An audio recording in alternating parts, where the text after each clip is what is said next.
ধূমপান, মদ্যপান বা যে কোনো রকমের ড্রাগ সেবন স্বাস্থ্যের পক্ষে ক্ষতিকারক। উক্ত গল্পে কিছু ক্ষেত্রে নৃশংসতা, ভয়াবহতা, নগ্নতা তথা শারীরিক বা মানসিক বিকারের উল্লেখ থাকতে পারে। সেই কারণে গল্পটি প্রাপ্তবয়স্ক শ্রোতাদের জন্য প্রযোজ্য। আশা করি দারোগার ডায়েরির শ্রোতা বন্ধুগণ গল্পটিকে বিবেক দিয়ে বিচার করবেন। গল্পের স্বাদ সম্পূর্ণভাবে উপভোগ করতে গেলে হেডফোন কিংবা ইয়ারফোনের ব্যবহার প্রস্তাবিত।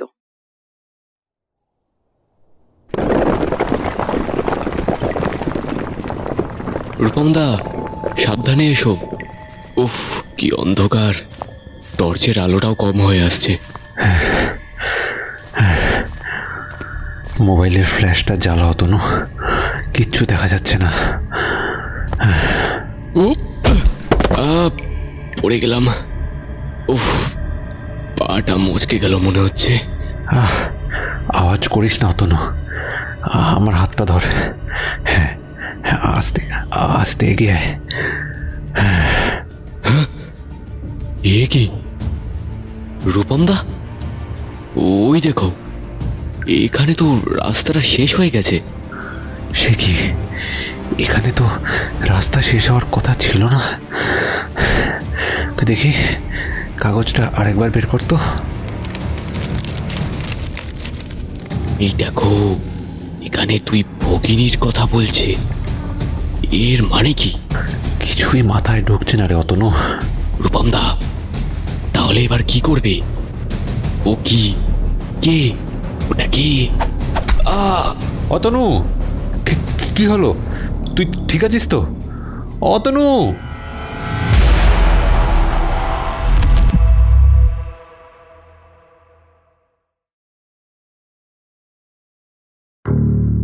ইহলোকে জগৎকালে কলুষ বাড়িয়াছে যদি, সিদ্ধের দ্বারে শুদ্ধ করে জাগিয়াছে তব বোধি। আঁখি মুদিয়া খুঁজিতেছি কালো, সাঁঝের আকাশ ভীষণ আলো। প্রাচীন পাদ প্রকট হবে, ভৈরবাণী পথ দেখাবে। এক ভগিনীর ক্রোধের ফাঁকে অপরজনায় লুকিয়ে থাকে। কি কিছু বুঝলেন? কি মনে হচ্ছে? দাঁড়ান, সবুরে মেওয়া ফলে, রহস্য ক্রমশ প্রকাশ্য। নমস্কার, আমি দারোগা সমরেশ রায়। দারোগার ডায়েরি চ্যানেলে সবাইকে স্বাগত।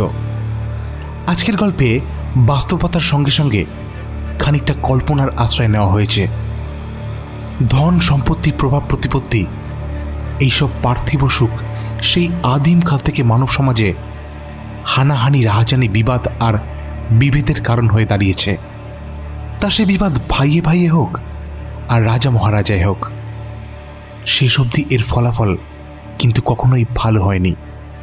মানুষের মধ্যে বেড়েছে চাহিদা, চাহিদা থেকে হিংসা, আর হিংসা থেকে রাহাজানি।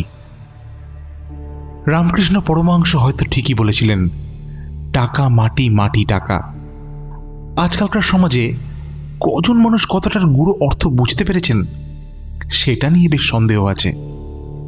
এবারে আজকের গল্পের প্রসঙ্গে আসা যাক। আজকের ঘটনার পটভূমি হল বীরভূম জেলার ময়ূরেশ্বর গ্রাম। গ্রাম বাংলার আর 5টা গ্রামের মতোই সুজলা সুফলা প্রকৃতি নিজের করুণা বর্ষণ করেছেন। এই অঞ্চলটি বিশেষ করে রেশম উৎপাদনের জন্য বেশ প্রসিদ্ধ। মালবেরি এবং তসর, দুই প্রকার উৎকৃষ্ট মানের সিল্ক প্রোডাকশনই এই অঞ্চলে বিশেষভাবে প্রভাব বিস্তার করেছে। কিন্তু মজার ব্যাপার হল, কিলবিল করে বেড়ে ওঠা রেশম পোকাদের সঙ্গে তাল মিলিয়ে বেড়ে উঠেছে কিছু প্রভাবশালী রেশম দালালের গোষ্ঠী। যাই হোক, এখন আপনারা ভাবতেই পারেন, কলকাতা ছেড়ে দারোগা সমরেশ বীরভূমের ময়ূরেশ্বর গ্রামে কি করছেন? সেই কৃতিত্ব আমার গিন্নিকেই দিতে হয়। সে বছর কালী পুজোর 2 দিন আগে হঠাৎ করেই প্ল্যানটা হয়ে গেল। গিন্নির এক দুঃসম্পর্কের পিসেমশাইয়ের বাড়ি বীরভূমের ময়ূরেশ্বর গ্রামে, বনেদি বাড়ি। ওনাদের পূর্বপুরুষ এখানকার জমিদার ছিলেন এবং একাধারে ছিলেন বাংলার নবাবের খাস লোক। তাই প্রভাব প্রতিপত্তি কম ছিল না।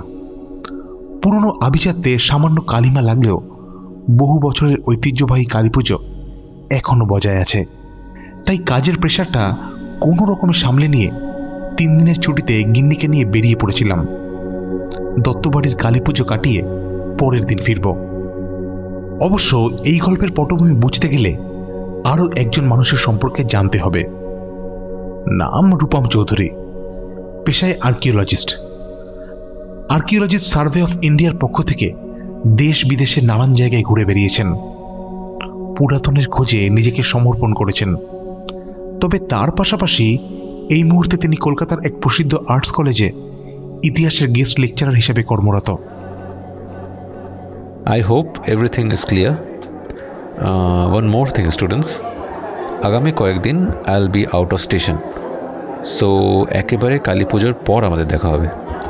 Enjoy your holiday. Thank you sir. Thank you everyone. Class dismissed.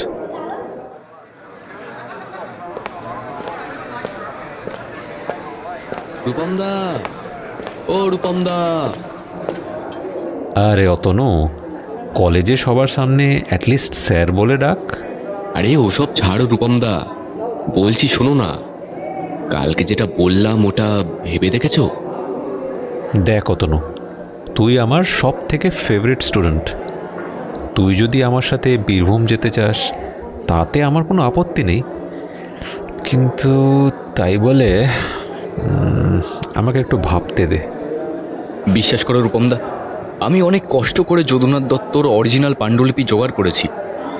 একবার বিশ্বাস করে দেখো প্লিজ রূপমদা, প্লিজ। গত কয়েক মাস ধরে ন্যাশনাল লাইব্রেরি, কলেজ স্ট্রিট আর মৌলালি চত্বরে পুরনো বইয়ের দোকানগুলোতে ঘুরে ঘুরে জুতো ঘষে গেছে আমার। আচ্ছা ঠিক আছে ঠিক আছে, বাড়িতে জানিয়েছিস? একা একা ছাড়বে তো? আরে ধুর, তুমি ভুলে গেলে আমি তো হোস্টেলে থাকি, ও ঠিক ম্যানেজ করে নেব। ওকে ওকে, তাহলে কালকে ভোর 5টা আমার ফ্ল্যাটে চলে আসবি। লেট করলে কিন্তু আমি অপেক্ষা করব না, অনেকটা পথ একাই গাড়ি চালিয়ে বেরিয়ে যাব। Thank you, you are the best রূপমদা। আরে 5টা কেন, আমি 4টের মধ্যে পৌঁছে যাব।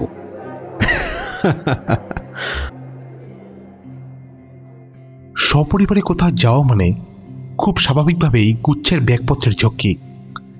অগত্যা লোটা কম্বল বগল দেওয়া করে, বা বলা যায় গোটা গন্ধমাদন পর্বত মাথায় করে রওনা দিলাম। হাওড়া স্টেশন থেকে সকাল 10টার ট্রেন ধরে গদাধরপুর স্টেশনে পৌঁছাতে বাজল বিকেল 4টে। এই অবধি ট্রেন পথ আছে, এরপর আরও 22 কিলোমিটার রাস্তা যেতে হবে সড়ক পথে। প্রথমবারের জামাই খাতের কিনা জানি না, ট্রেন থেকে নেমে বুঝলাম ব্যবস্থাপনা বেশ ভালো। গিন্নির পিসেমশাই ওরফে ময়ূরেশ্বরের দত্তবাড়ির কর্তামশাই মোহনলাল দত্ত আমাদের জন্য গাড়ি পাঠিয়ে দিয়েছেন। গাড়িখানা একটা সাদা রঙের পুরনো অ্যাম্বাসেডর। একজন লোক গাড়ি থেকে নেমে আমাদের দিকে এগিয়ে এলেন। মালকোচা দিয়ে একখানা খাটো ধুতি আর ফতুয়া পরিহিত। ব্যক্তির উচ্চতা বেশি নয়, চোখে চশমা, মাথার প্রায় সম্পূর্ণ সাদা হয়ে ওঠা চুলগুলো উস্কো খুস্কো, তবে গালে একটু দাড়ি নেই। মুখের চামড়ায় সামান্য ভাঁজ পড়েছে, কিন্তু তার চালচলনে বেশ স্বতঃস্ফূর্ততা ভাব আছে। লোকটাকে দেখে তার সঠিক বয়স নির্ধারণ করা বেশ মুশকিল। 40ও হতে পারে, আবার 60 ঊর্ধ্ব হতে পারে। আমাদের কাছে এসে বেশ আপ্লুত হয়ে বললেন, নমস্কার বাবু। নমস্কার দিদিমণি। হ্যাঁ, আমার চিনতে পারছো দিদিমণি? তুমি অনেক ছোটবেলায় মায়ের লগে একবার আইছিলে। হে হে হে হে। গিন্নির চোখে মুখে একটা নিভু নিভু মোমবাতির আলো দেখতে পেলাম। অনেক কষ্ট করেও যেন লোকটাকে চিনতে পারছে না। দিদিমণি, আমি রহমান চাচা, এইবার মনে পড়ছে। ও হ্যাঁ হ্যাঁ হ্যাঁ, এবার মনে পড়েছে। রহমান চাচা, কেমন আছো? অনেক বয়স হয়ে গেছে তো তোমার। আমি খুব ভালোই আছি দিদিমণি। দাদাবাবু অবশ্য আমারে চেনবেন না। আমি দত্তমশাইয়ের বাড়িতে বিগত 30 বছর ধরে গাড়ি চালাই। আচ্ছা, নমস্কার চাচা। আসেন বাবু। দিদিমণি এসো, আমরা বেরোই পড়ি। মেলা পথ যেতে হবে। গ্রামের রাস্তা খুব একটা ভালো না, আন্ধার হওয়ার আগেই পৌঁছে গেলে খুব ভালো হবে। আসেন আসেন বাবু, আসেন। গ্রামের এবড়ো রাস্তা পেরিয়ে পুরনো গাড়িটা ধুলো উড়িয়ে এগিয়ে চলল। রহমান চাচার দক্ষ হাতের গাড়ি চালনায় ঝাঁকুনি বেশ কমই অনুভব হচ্ছিল। চারপাশের দৃশ্য স্নিগ্ধ শ্যামল গ্রাম বাংলার প্রতিচ্ছবি বহন করছে। মৃদু শীতল হাওয়া, গ্রামের মাটির মিষ্টি গন্ধ আর ঘর ফেরা পাখিদের কলকাকলি সব মিলিয়ে এক হারিয়ে যাওয়া বিকেলের স্মৃতিচারণ করে। শহরের ধুলোবালি কোলাহলের মধ্যে বঙ্গদেশের এই রূপ কোথায় যেন হারিয়ে যেতে বসেছে। এখানে এসে সেই রূপের উদাসী আলিঙ্গন মনকে ভারী করে তুলেছে। মনে হচ্ছে এক ধাক্কায় 100 বছর পিছিয়ে গেছি। গাড়ির জানলা দিয়ে একদৃষ্টে বাইরের জগৎটাকে হৃদয়ান্ত করছিলাম। মনটা কেমন উদাস হয়ে গিয়েছিল। পাশে বসে গিন্নি আমার হাতে একটা মৃদু চাপ দিল। তার মুখের হাসিটা দেখে বুঝলাম গ্রাম বাংলার পড়ন্ত বিকেলের মাদকতা তার মনকেও মাতিয়ে তুলেছে। পৌঁছাতে 1-1.5 ঘন্টা মতো লাগলো। দত্তবাড়ির প্রধান ফটকের বাইরে একখানা পুকুর আছে। জলে একেবারে টইটুম্বর করছে। শান্ত মিষ্ট জলধারা কুলকুল শব্দে ভেসে আসছে।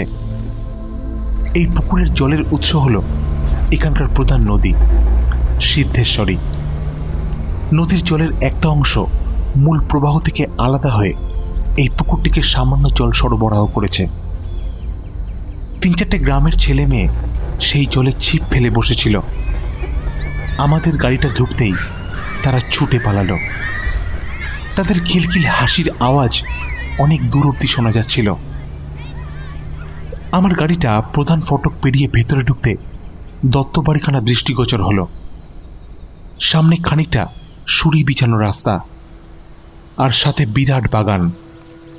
ছোট শৌখিন ফুল গাছ থেকে শুরু করে বড় আকারের আম, কাঁঠাল আর পেয়ারা গাছে চোখে পড়ল। সম্পূর্ণ বাড়িটার আকৃতি অনেকটা ইংরাজি ইউ এর মতো।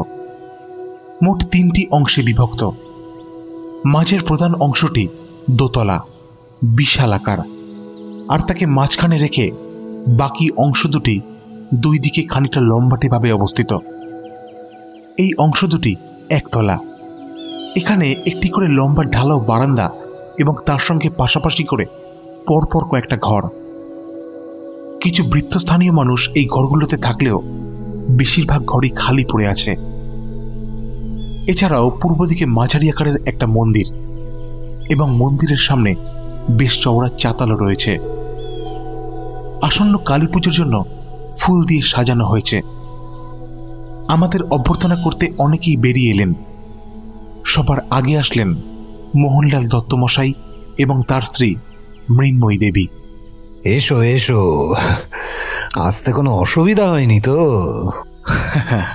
না না মশাই, আমাদের কোনো অসুবিধা হয়নি। আর রহমান চাচার মতো এক্সপার্ট ড্রাইভার থাকতে অসুবিধা কিসের? রহমান আমাদের অনেক পুরনো লোক।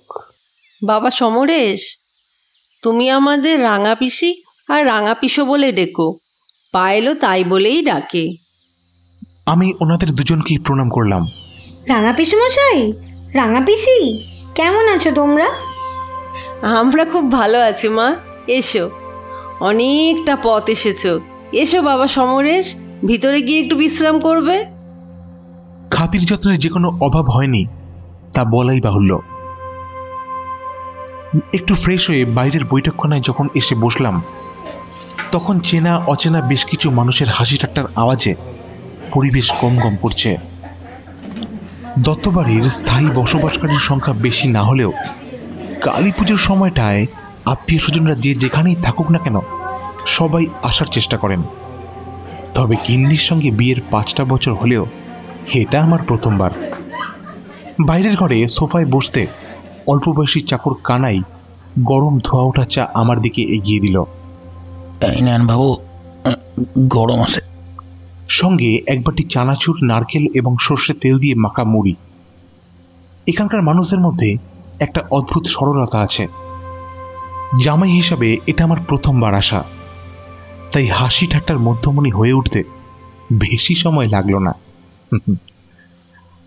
আর এই ঠাট্টা দলের সর্দার হল বয়স 24-25-এর রিনি, দীর্ঘাঙ্গিনী গরনের।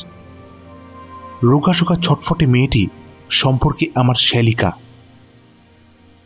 আর তার সাকরেত হল দত্তবাড়ির ইয়ংগেস্ট মেম্বার, বয়স 10 বা 12, নাম প্রান্তিক। তার চেহারাটা মোটাসোটা গোলগাল হয়, তার নাম ভগলু। বাবা সমরেশদা, এতদিনে শালির কথা মনে পড়লো? এত বছর বিয়ে হয়েছে, বউকে নিয়ে একবারও তো আসনি। পুরো ঘরবালিকে সামলে উঠতে পারছি না, আবার আধি ঘরবালের দিকে নজর দিই কি করে বলো তো? সেই এইসব অজুহাত, আসলে চোর ডাকাত ধরতে ধরতে তোমার কারোর কথা মনেই থাকে না। সত্যি? তুমি কি চোর ডাকাত ধরো? তুমি কি গোয়েন্দা? না রে ভগলু, এই আঙ্কেলটা পুলিশ। ওয়াও, তোমার বন্দুক আছে? আমাকে দেখাবে? আছে তো, কিন্তু এখন তো আমি নিয়ে আসিনি। তুমি কিন্তু কথা ঘুরাচ্ছ, আমরা কিছু জানি না। প্রথমবার এসেছো, আমাদের সবাইকে নিয়ে ঘুরতে যেতে হবে। আর রাগ করছো কেন? প্রথমবার তোমাদের গ্রামে এলাম, কোথায় গ্রামটা ঘুরে দেখাবে?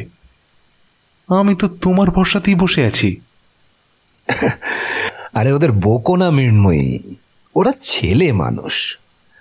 আর রূপম, তোমার সঙ্গেও তো প্রথমবার আলাপ হলো জামাইয়ের, ওদের বিয়েতেও তো আসতে পারো। হ্যাঁ আঙ্কেল, আমাদের সঙ্গে প্রথমবারে আলাপ।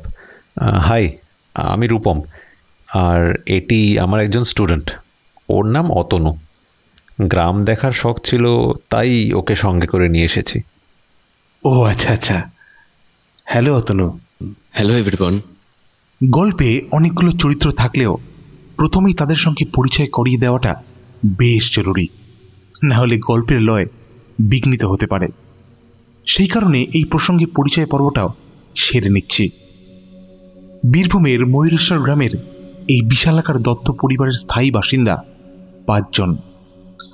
মোহনলালবাবু অর্থাৎ রাঙা পিসে মশাই, মৃন্ময়ী দেবী অর্থাৎ রাঙা পিসি, তাদের কনিষ্ঠ কন্যা রিনি, এছাড়াও রয়েছেন বৃদ্ধ ড্রাইভার রহমান চাচা, আর রয়েছে কানাই চক্রবর্তী নামে এক বয়স 30-এর ছোকরা। সে 2-3 মাস হলো এ বাড়িতে রাঁধুনির কাজ করছে। তার বাবা নির্মল চক্রবর্তীর মৃত্যুর পর বাবার রাঁধুনির কাজটা সেই পেয়েছে। বাইরের বারান্দায় একটা ঘরে সে একাই থাকে। এই হলো স্থায়ী বাসিন্দার ফিরিস্তি। তবে কালী পুজোর সময়টায় অনেক অস্থায়ী মানুষেরও আগমন ঘটেছে। দত্ত সম্পত্তির মোট 3 সন্তান। মেজ ছেলে বয়স 34 কি 35, ঋষভ দত্ত, দিল্লিতে একটি বহুজাগতিক সংস্থায় কাজ করেন। বেশ হাসি খুশি মানুষ। কাজের অত্যাধিক চাপে চোখের তলায় কালির রেখা দেখা দিলেও চেহারাটা বেশ ছিমছাম।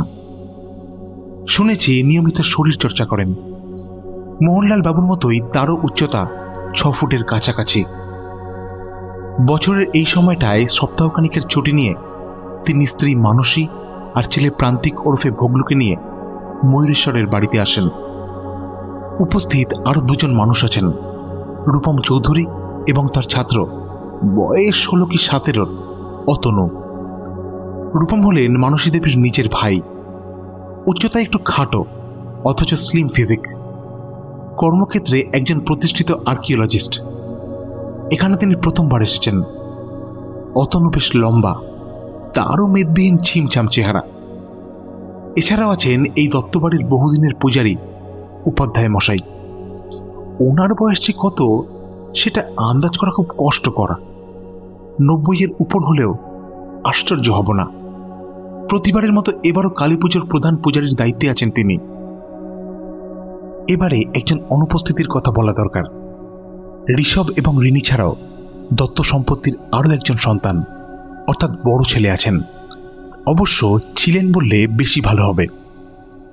তার বয়স যখন 19 কি 20 তিনি এই বাড়ি ছেড়ে বেরিয়ে যান। নাম ঋতব্রত দত্ত। এখন তিনি কি করেন, কোথায় আছেন বা আদৌ আছেন কিনা সেটা কেউ জানে না। শুনেছিলাম তিনি সবার থেকে একটু আলাদা ছিলেন, একা একা থাকতেন, সারাদিন পড়াশোনা নিয়েই থাকতেন। যদিও তার কথা আমি গিন্নির মুখেই শুনেছি, চোখে দেখিনি কখনো। রিনি এবং ভগলুর আবদারে স্থির হলো সন্ধেবেলা সবাই মিলে গ্রামের মেলাতে ঘুরতে যাওয়া হবে। কাছেই একটা গ্রাম্য মেলা বসেছে। কথা মতো সন্ধে 6টা নাগাদ বেরিয়ে পড়লাম।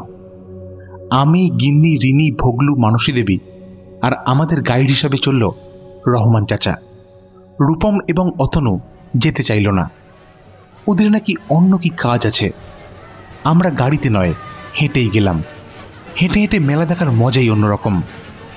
এই পায়েলদি, ওই দেখো ফুচকা, চলো চলো। আচ্ছা বাবা, আসতে। চল চল, অনেক দিন ভালো করে ফুচকা খাইনি। সিদ্ধেশ্বরী নদীর পাশে ছোট একটা মেলা, টুকিটাকি প্রসাধনীর দোকান, কিছু ঘর সাজানোর জিনিস, কয়েকটা খাবারের দোকান, সব মিলিয়ে বেশ জমজমাট। তবে এখানে একটা বিশেষ ব্যাপার লক্ষ্য করলাম, বেশিরভাগ দোকানে হাতে বোনা রেশমের বিভিন্ন পোশাক বেশ কম দামে বিক্রি হচ্ছে। রহমান চাচা বললেন, বাবু, এই হানে রেশমের চাষ হয়, গ্রামের ঘরে ঘরে রেশমের চাষ হয়, এই করেই তো এখানকার লোকেরা পেট চালায়। বাহ, এটা তো জানা ছিল না। তাহলে তো এখানকার মানুষদের জীবিকা নির্বাহ করতে কোনো সমস্যাই নেই।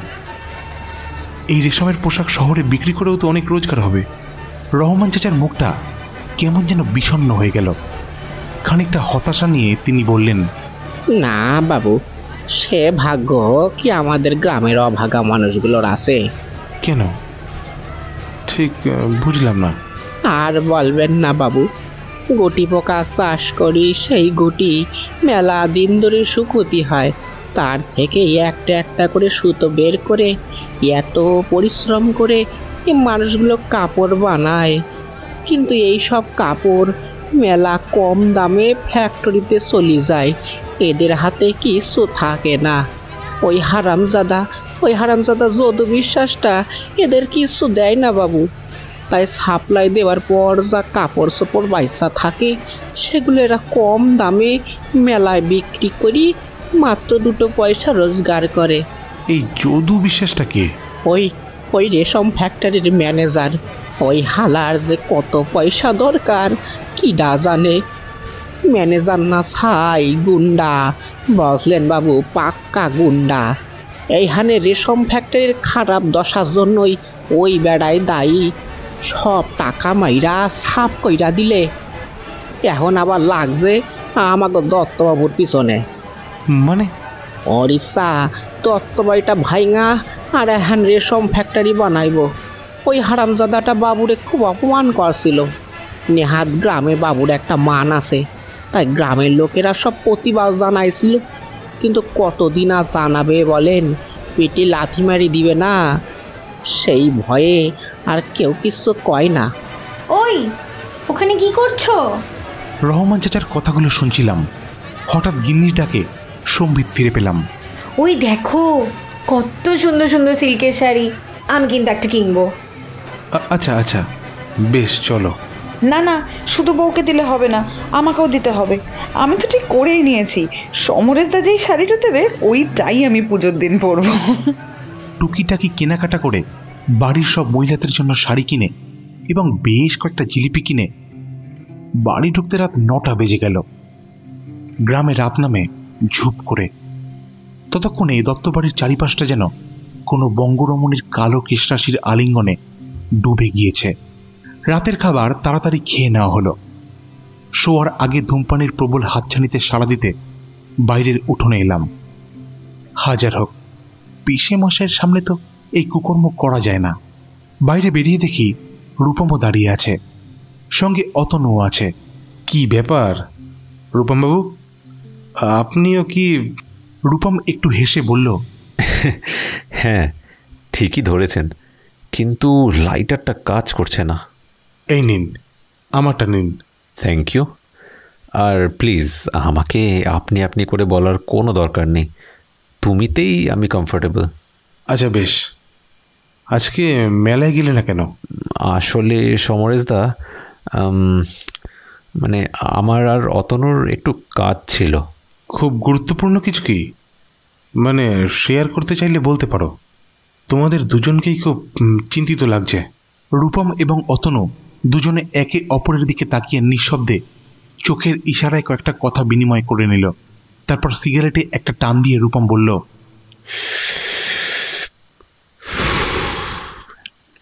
সমরেশদা, আমার পেশা সম্পর্কে আশা করি সবই জানো। পুরনো জিনিসের খোঁজ করাই আমার পেশা। এর জন্য দেশে বিদেশে অনেক জায়গায় ঘুরে বেরিয়েছি, অনেক অমূল্য সম্পদের খোঁজও পেয়েছি। অথচ একটা অতি মূল্যবান সম্পদ যে এই বাংলার মাটিতেই কোথাও লুকিয়ে আছে, সেটার সন্ধান এতদিন পাইনি। আমার ভুরু একটু কুঁচকে গেল। একটা অস্বাভাবিক চিন্তা মাথায় বাসা বেঁধেছে। পলাশির যুদ্ধের আগে অবধি বাংলায় জমিদারি প্রথা যে রমরমিয়ে চলতো সেটা তো নিশ্চয়ই জানো। এই দত্তবাড়ির পূর্বপুরুষরাও ছিলেন জমিদার, প্রায় 7-8 পুরুষ আগের কথা। যদুনাথ দত্ত তখন জমিদারির মালিক। সেকালে কূটনৈতিক দিক থেকে তার কোনো জুড়ি ছিল না। স্বয়ং বাংলার নবাব ওনার সঙ্গে যোগাযোগ রাখতেন, বিভিন্ন বিষয়ে পরামর্শও নিতেন। এখন ব্যাপার হলো, নবাবের পতনের পর জমিদারির হাল একেবারে খারাপ হয়ে গিয়েছিল। কিন্তু একটা রিউমার আছে যে নবাব মৃত্যুর আগে যদুনাথ দত্তকে খুব মূল্যবান হিরে জহরত দিয়ে গিয়েছিলেন। বাট নবাবের মৃত্যুর কয়েকদিনের মধ্যেই যদুনাথ বাবু মারা গেলেন, অ্যান্ড সামহাও সেই অমূল্য সম্পদ আজ অবধি খুঁজে পাওয়া যায়নি। বাট আমার বিশ্বাস, যদুনাথবাবু মারা যাওয়ার আগে সেই জিনিসটি এই ময়ূরেশ্বরেই কোথাও না কোথাও লুকিয়ে রেখে গিয়েছিলেন। ট্রেজার মানে গুপ্তধন? আজকালকার দিনে তো এসব ভাবাই যায় না। বাট তুমি এসব জানলে কি করে? খানিকটা ব্যাকগ্রাউন্ড চেক করে জানতে পেরেছি। ওই পিরিয়ডের জমিদার বাড়ির ব্যাপার নিয়ে বেশ কয়েকদিন ধরেই রিসার্চ করছিলাম। যদুনাথ দত্তর কথাও সেখান থেকেই জানতে পারি। বাট সেই যদুনাথ দত্তই যে এই ময়ূরেশ্বরের দত্তদের পূর্বপুরুষ, সেটা জানতে পেরেছি এই জাস্ট কদিন আগে। রূপম অতনুর দিকে তাকাতে বাকি কথাটা সেই বলল। আমি এই ব্যাপারে রূপমদাকে সাহায্য করি। কয়েকদিন আগে ন্যাশনাল লাইব্রেরি থেকে বেঙ্গল জমিনদারের ওপর একটা বই খুঁজে পাই। সেখানে যদুনাথ দত্তের নিজের লেখা পুরনো একখানা পাণ্ডুলিপি পাওয়া যায়। সেখান থেকেই ময়ূরেশ্বরের কথা জানতে পারি। বুঝলাম। তোমাদের এখানে আসার কারণ কি তাহলে? হ্যাঁ সমরেশদা, ঠিকই ধরেছ। এত বড় সিক্রেটটা কোনোদিন ডিসকভার হবে না সেটা কি ঠিক? আফটার অল এটা part of our national treasure. তো সেই পাণ্ডুলিপি থেকে কিছু জানতে পারলে? রূপম একটু থেমে বলল, হ্যাঁ, একটা ধাঁধা বা মন্ত্র বা শ্লোক সেরকম কিছু একটা পেয়েছি। বাট সেটার মাথা মুন্ডু কিছুই বুঝতে পারছি না। অতনু, ওটা পড়ে শোনা। অতনু এক টুকরো কাগজ বের করে পড়তে থাকল। ইহলোকে জগৎকালে কলুষ বাড়িয়াছে যদি, সিদ্ধের ধারে শুদ্ধ করে জাগিয়াছে তববোধি। আঁখে মুদিয়া খুঁজিতেছি কালো, সাঁঝের আকাশ ভীষণ আলো। প্রাচীন পাদ প্রকট হবে, ভৈরবিনী পথ দেখাবে। এক ভগিনীর ক্রোধের ফাঁকে অপরজনায় লুকিয়ে থাকে। বাপ রে, এসবের মানে কি? কিছু বোঝাই তো গেল না। এই ধাঁধার মধ্যে যে একটা আধ্যাত্মিক ইঙ্গিত আছে সেটা বুঝতে পারা যাচ্ছে। আসলে অনেকের মতে যদুনাথ দত্ত শেষ বয়সে কাপালিক সাধু টাধু গোছের কিছু একটা হয়ে গিয়েছিলেন, তাই তার লেখা ধাঁধার মধ্যে একটা আধ্যাত্মিক ব্যাপার পাওয়া যায়। ব্যাপারটা বেশ ইন্টারেস্টিং। কিন্তু সত্যি বলতে ভাই, এইসব ধার্মিক ব্যাপার স্যাপার, ধাঁধা, গুপ্তধন কোনো কিছুই আমার মোটা মাথায় ঢুকবে না। এইসব বরঞ্চ তোমরাই উদ্ধার করো। তবে কোনো সাহায্য লাগলে বলতে পারো। যাই, বেশ ঘুম পাচ্ছে। Good night. আচ্ছা, গুড নাইট সমরেশদা। পরদিন ভোর 5টায় ঘুমটা ভেঙে গেল। ব্রহ্ম মুহূর্তের মিষ্টি রোদ জানলা টপকে আমার চোখে এসে পড়ল।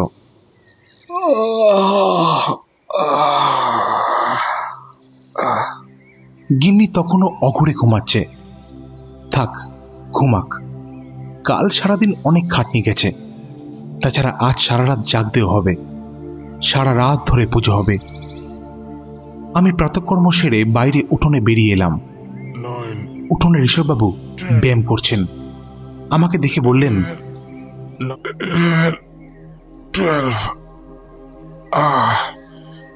গুড মর্নিং সমরেশ বাবু।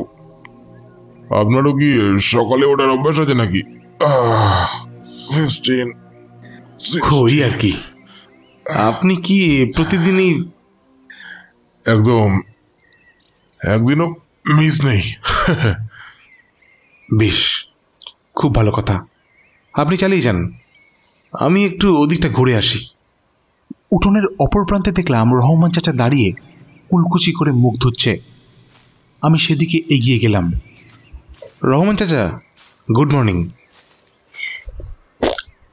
হ্যাঁ বাবু, আপনি উঠে পড়ছেন? হ্যাঁ, ঘুম ভেঙে গেল। বাহ, তাহলে চলেন বাবু। কোথায় যাব? চলেন বাবু, আহেন আহেন। রহমান চাচার সঙ্গে বেরিয়ে পড়লাম। গ্রামের মেঠো পথের মিষ্ট গন্ধ আর ফুরফুরে হাওয়াকে জড়িয়ে ধরে পায়ে হেঁটে পৌঁছালাম স্থানীয় এক রেশম শিল্পীর বাড়ি। লোকটির নাম মইনুল ইসলাম। সে এবং তার ছেলে দুজনে মিলে সিল্ক প্রোডাকশন করে। এছাড়া লোকটি এখানকার সবথেকে অভিজ্ঞ রেশম শিল্পী। গ্রামের বাকি শিল্পীদের বানানো সব মাল ফ্যাক্টরিতে দিয়ে আসে। তারপর সেই রেশমকে আধুনিক পদ্ধতিতে কাজে লাগিয়ে নানা রকম বস্ত্র তৈরির কাজ হয়। যদিও মধ্যস্থতায় আছে বেশ কিছু দালাল গোছের লোক, তাই সেই মানুষগুলোর প্রাপ্য পারিশ্রমিক এরা পায় না। রেশম তৈরির পদ্ধতি বেশ রোমাঞ্চকর। মাঠের মাঝখানে একটা জায়গায় কিলবিল করছে অনেক গুটি পোকা। তাদের শরীরের আকার লম্বা। রহমান চাচা বলল, এই দেখেন, এইগুলা হলো রেশম পোকা। এইগুলোকে খাওয়াইয়া দাওয়াইয়া প্রথমে মোটা সোটা করা হইব। তারপর যখন এরা গুটি বানাইতে শুরু করব, তারপর ওইভাবে ঝুলাইয়া রাখা হইব। ওই দেখেন, এই সময় এগুলো প্রায় 30-40 দিন কিছু খায় না। দেখলাম বড় বড় বেশ কিছু বাঁশের কাঠামো তৈরি করে তাতে পরপর সারি বেঁধে অসংখ্য রেশম পোকা ঝোলানো আছে। তাদের উপর উপর গুটি সৃষ্টি হয়েছে এবং তাদের জিভের লালা দিয়ে সৃষ্টি হয়েছে সরু মসলিন রেশম। দেখে মুগ্ধ হয়ে গেলাম। এইসব দেখছি হঠাৎ করে কালো সুমো গাড়ি ধুলো উড়িয়ে এসে থামল। গাড়ির দরজা খুলে একটি লোক নামল। লোকটার গায়ের রং মিশ কালো এবং উচ্চতায় খাটো। পরনের প্যান্ট শার্ট এবং জহর কোট আপাত মস্তক সাদা কাপড় দিয়ে ঢাকা। চোখে একটা সরু রিমের সানগ্লাস আর গলায় মোটা সোনার চেন। হাত দিয়ে মাথার ফুরফুরে চুলে হাত বুলিয়ে নিতে দেখলাম। হাতের সিলভার প্লেটেড রোলেক্স ঘড়িটা রোদে চকচক করে উঠল। লোকটি সমানে কচকচ করে পান চিবিয়ে যাচ্ছে। চারিদিকে তাকাতে তাকাতে মইনুল ইসলামের বাড়ির উঠোনে এগিয়ে আসলো। পিছন পিছন দুজন সন্ডা মার্কা লোক এগিয়ে এলো। রহমান চাচা আমার কানে কানে বলল, বাবু, ওই দেখেন, হাটাম জাতা যত বিশ্বাস আবার আইসে হপ্তা তুলতে। আচ্ছা মইনুল, আর কাজ কেমন চলতেছে? ভালোই চলতেছে কর্তা। এইবারে রেশম প্রোডাকশন ভালোই হয়েছে। হ্যাঁ, বেশ বেশ। রাতের দিকে পার্টি হবে, সে আসিস কেমন? আরে রহমান চাচা যে, কেমন আছো? রহমান চাচা চুপ করে মাথা নিচু করে দাঁড়িয়ে রইল। যদু বিশ্বাস কাছে এগিয়ে এসে আবার বলল, কি গো রহমান চাচা,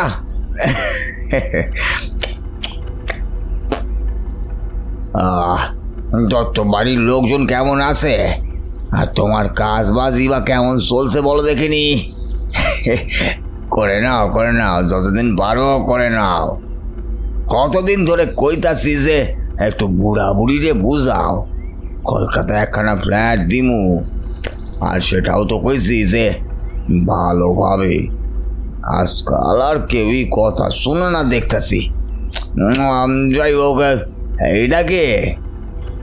এই বাবুরা কলকাতা থেকে আইছেন, গ্রামের পূজা দেখতে আইছেন।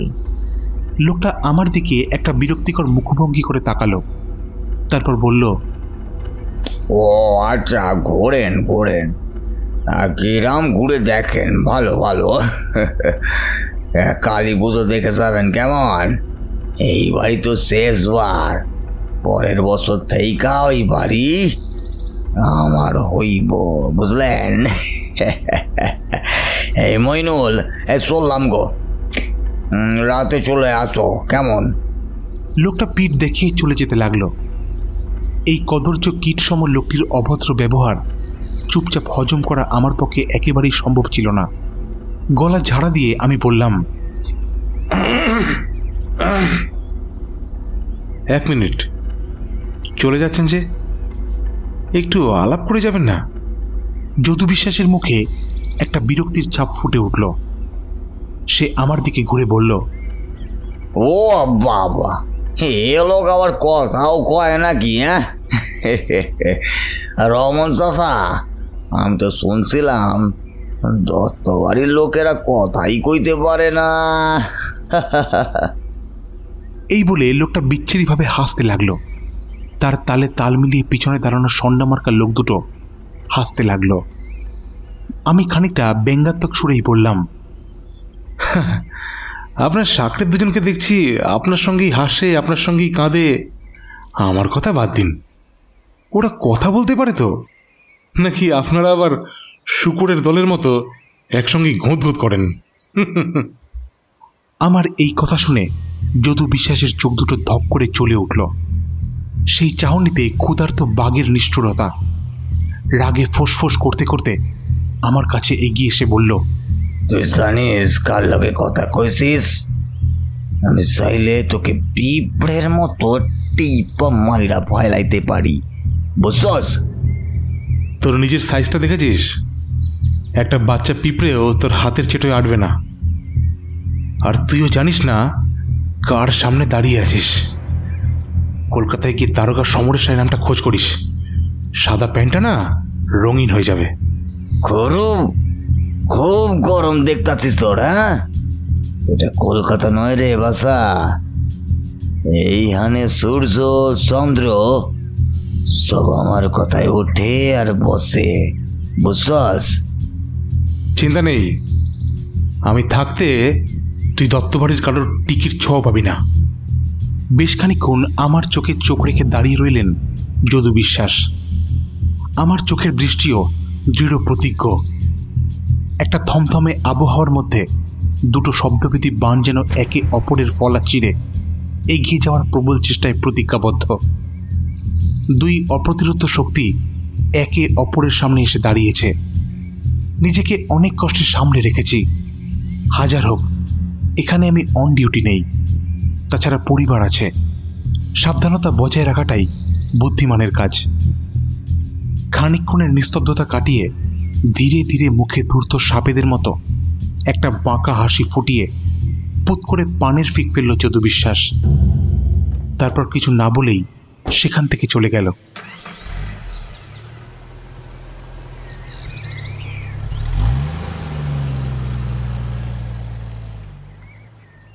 রহমান চাচা আমার পাশে এসে বললেন, বাবু, আপনি নিজে সামলান। ওই যদু বিশ্বাস সাংঘাতিক মানুষ, ওর পেছনে না লাগাই ভালো, বুঝলেন বাবু? আমি চুপ করে রইলাম। তারপর বাড়ির দিকে রওনা দিলাম। দত্তবাড়িতে ফিরে এসে দেখি হইচই কাণ্ড। বাড়ির সবাই উঠোনে জমায়েত হয়েছে আর কিছু একটা নিয়ে খুব মন দিয়ে আলোচনা করছে। মন্দিরের সাজসজ্জার কাজ প্রায় শেষ। প্রধান পূজারী উপাধ্যায় মশাই এবং আরও দুজন ব্রাহ্মণরা মিলে পুজোর জোগাড় যন্ত্র করছেন। উঠোনের জটলার মধ্যে মধ্যমণি হল রূপমের ছাত্র অতনু। এছাড়াও আছে রিনি, ভগলু, আমার গিন্নি রূপম এবং মানসী দেবী। আশেপাশের কথাবার্তা শুনে বুঝলাম গুপ্তধনের কথা ইতিমধ্যেই সবার মধ্যে ছড়িয়ে পড়েছে। সবার মাঝখানে অতনু বসে কিছু একটা বলছে। আমি এগিয়ে যেতেই রিনি আমার হাতটা ধরে নিয়ে মাঝখানে বসালো। ও সমরেশদা, গুপ্তধনের কথা শুনেছ? রূপমদা আর অতনু নাকি এই ময়ূরেশ্বরে গুপ্তধনের খোঁজ পেয়েছে। ওয়াও, কি এক্সাইটিং ব্যাপার! হ্যাঁ, আমাকে ওরা সেটা কালকে রাতেই বলেছে। কি একটা ধাঁধা না কি যেন একটার কথা বলছিল ওরা। হ্যাঁ, ধাঁধা। ওরা দুজন মিলে সেটা অনেকটা সলভও করে ফেলেছে। আর অতনু তো নাকি কাল রাতেই একাই গুপ্তধন খুঁজতে বেরিয়েছিল। এইসব কথা শুনে ভোগলু খুব এক্সাইটেড। ওর শিশু মন ট্রেজার হান্টের কথা শুনে মনে মনে না জানি কত কল্পনার জাল বুনে ফেলেছে। Wow, treasure hunt! আমি জানি অনেক গল্পের বইতে পড়েছি, আমিও যাব। ঋষভবাবু চোখ পাকিয়ে ভোগলুর দিকে তাকাতেই বেচারা একেবারে গুটিয়ে গেল। একদম না, বাদর ছেলে, খালি টোটো করে ঘোরা ধান্দা। হ্যাঁ অতনু, তোর কিন্তু কাল একা একা যাওয়াটা একদম ঠিক হয়নি। ভোরের দিকে আমি ঘুমিয়ে পড়েছিলাম, সেই সুযোগে তুই বেরিয়ে গেলি, আমাকে একবারও বললি না। রূপমদা, কাল রাতে প্রায় 2টো অবধি আমরা ধাঁধাটা নিয়ে ভাবলাম। যদিও প্রথম 2 লাইনের মানে বের করতেই আমাদের রাত কাবার হয়ে গিয়েছিল। তারপর তো তুমি শুয়ে পড়লে। আমার আর ঘুম আসছিল না, তাই লোভ সামলাতে পারিনি, একাই খোঁজ করতে বেরিয়ে গেলাম। তাই বলে ওরকম ভোর রাতে একা একা সিদ্ধেশ্বরী নদীর জলে ঝাঁপ কাটে কেউ? Are you mad? ধাঁধার মানেটা একবার বলো না প্লিজ। O রূপমদা, please. হ্যাঁ, সবাইকেই বলছি। ধাঁধাটার প্রথম কয়েকটা লাইন হলো, ইহলোকে জগৎকালে কলুষ বাড়িয়াছে যদি, আখি মুদিয়া খুঁজিতেছি কালো, সাঁঝের আকাশ ভীষণ আলো। এইসব কি? কিছুই তো বুঝলাম না। হ্যাঁ, এর মানে অ্যাটলিস্ট আমরা যতটুকু বুঝেছি, এই লাইনগুলোর মাধ্যমে কোনো একটা ডাইরেকশন বোঝানো হয়েছে। যেমন দেখো, ইহলোকে জগৎকালে কলুষ বাড়িয়েছে যদি। কলুষ মানে পাপ। এখানে কোনো এক পাপের কথা বলা হয়েছে। অর্থাৎ এই জগৎ সংসারে নিজের জীবনকালে পাপের ঘোড়া পূরণ হলে এই গুপ্তধন তুমি খুঁজে নিও। পরের লাইনগুলো হলো, সিদ্ধের দ্বারে শুদ্ধ করে জাগিয়াছে তব বোধি। এখানে সিদ্ধের দ্বার বলতে যতদূর মনে হয় সিদ্ধেশ্বরী নদীর তীরকেই বোঝানো হয়েছে। আর এই ময়ূরেশ্বর গ্রামে সিদ্ধেশ্বরী নদীর যে একটা প্রভাব আছে সেটা জানা কথা। অর্থাৎ সিদ্ধেশ্বরী নদীর দ্বার মানে ঘাটের কাছে যাওয়ার কথা বলা হয়েছে। ঠিক তাই, আমি ভোর রাতে সেই নদীর ধারে গিয়েছিলাম। গ্রামে সিদ্ধেশ্বরী নদীর বেশ কয়েকটি ঘাট রয়েছে, কিন্তু প্রধান ঘাট একটাই, আর সেটা দত্তবাড়ির পেছনের জঙ্গল পেরিয়ে যেতে হয়। কিন্তু সেখানে অনেক খোঁজ করেও কিছু পেলাম না। পাসনি, তার কারণ আছে। সবাই অধীর আগ্রহে রূপমের দিকে তাকালো। কেন রূপমদা, কি কারণ? পরের লাইনটার মধ্যেই তার উল্লেখ আছে। লাইনটা বল দেখি।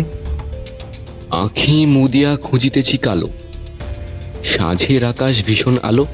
1 মিনিট, সাঁঝের আকাশ?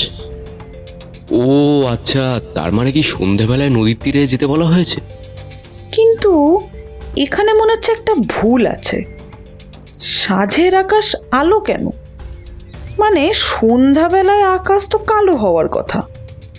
এছাড়া আঁখি মুদিয়া খুঁজি কালো, এই কালো মানে কি? আঁখি মুদিয়া খুঁজিতেছি কালো, এখানে কালো মানে আই থিঙ্ক অন্ধকারকেই বোঝানো হয়েছে। মানে তুমি যদি চোখের সামনে অন্ধকার দেখো, তাহলে সাঁঝের আকাশে আলোর খোঁজ করো।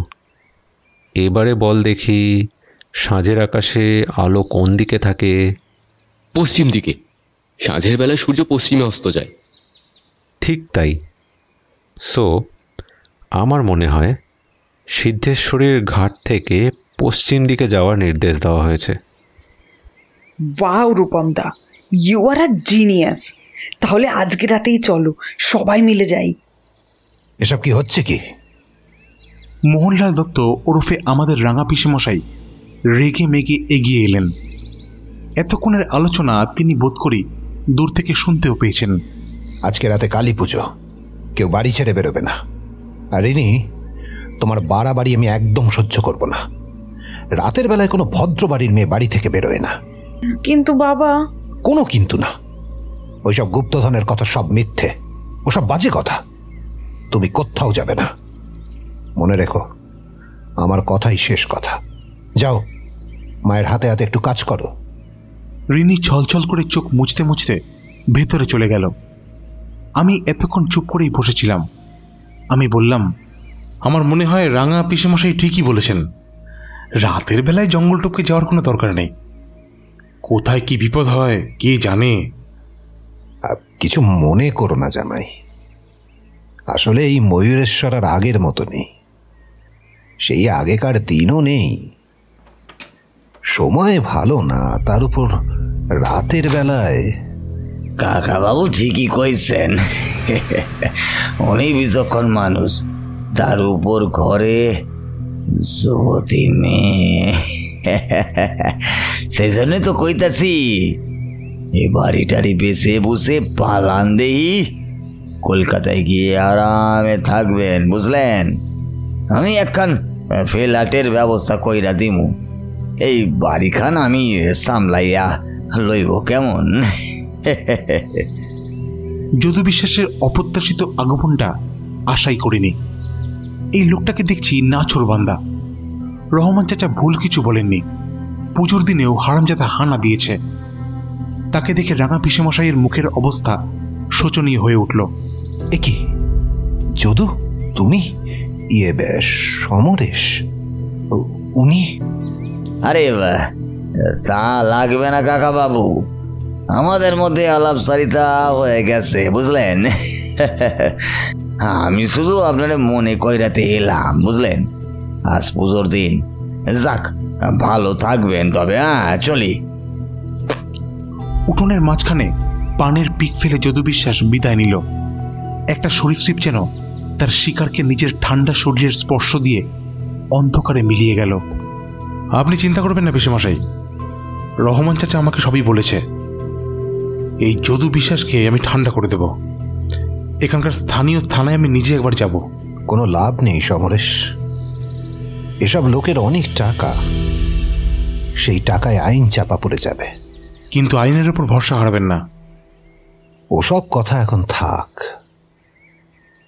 আজ রাতে পুজো, সেটাই বরং ভালোভাবে সম্পন্ন হোক, সেটাই চাই।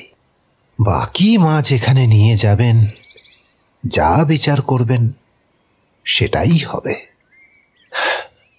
একটা দীর্ঘশ্বাস ফেলে উনি ঘরের ভিতরে ঢুকে গেলেন। আর আমাদের জটলাটাও ছত্রভঙ্গ হয়ে গেল। কাটায় কাটায় রাত 9টায় পুজো শুরু হলো। বৃদ্ধ প্রধান পূজারী উপাধ্যায় মশাই নিজেই পুজোতে বসেছেন।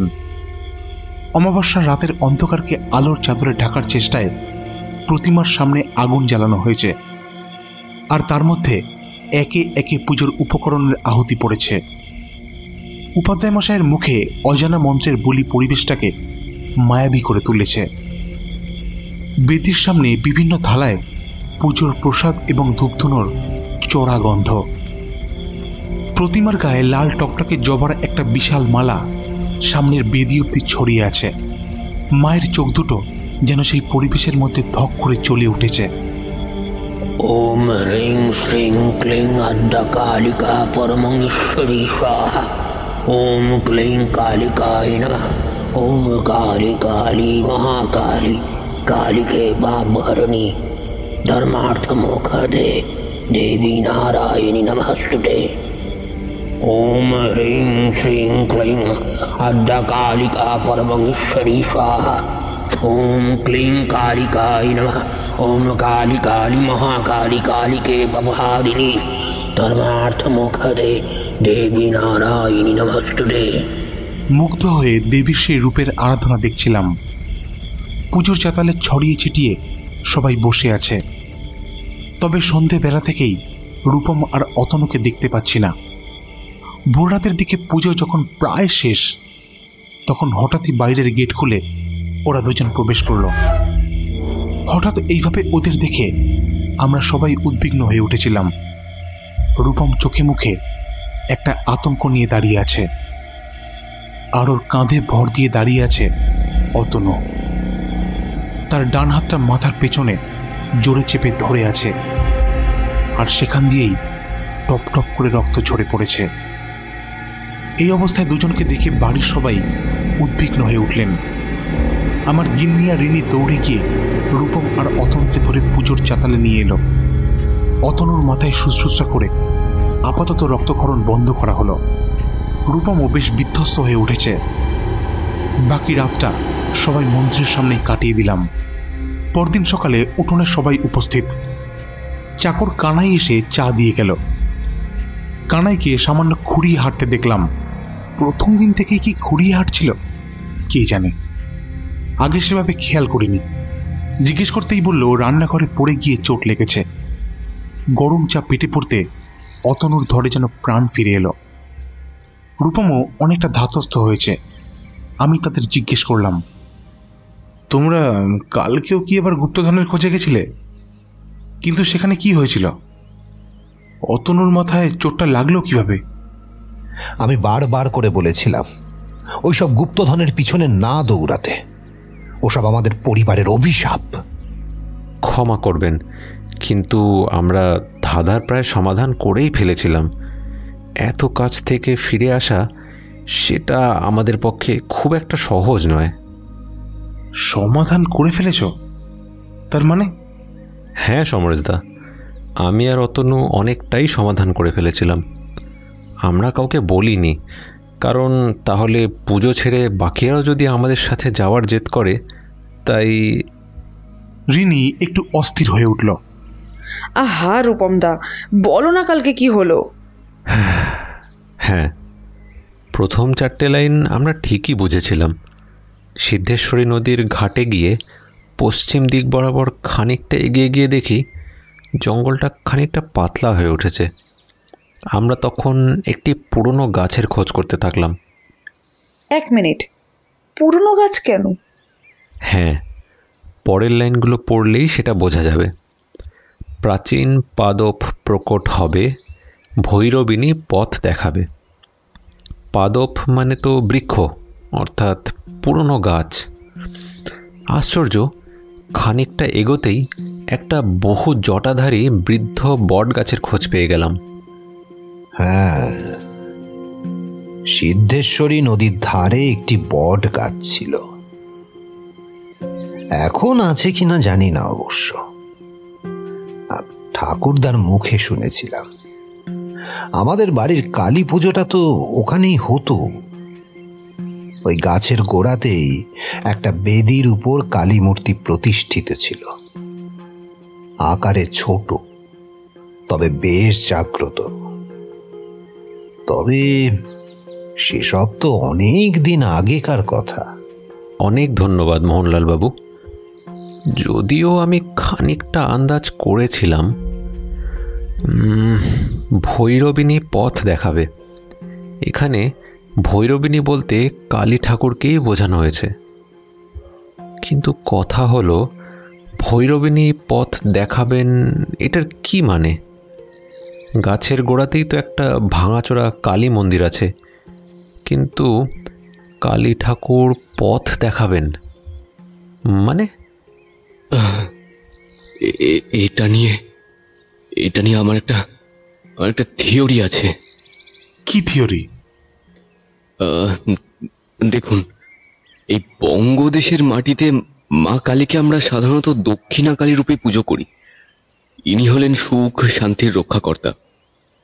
তাই আমার মনে হলো এখানে দক্ষিণ দিককে নির্দেশ করা হচ্ছে না তো, অর্থাৎ দক্ষিণা কালী যেন পথ দেখাচ্ছেন দক্ষিণ দিকে।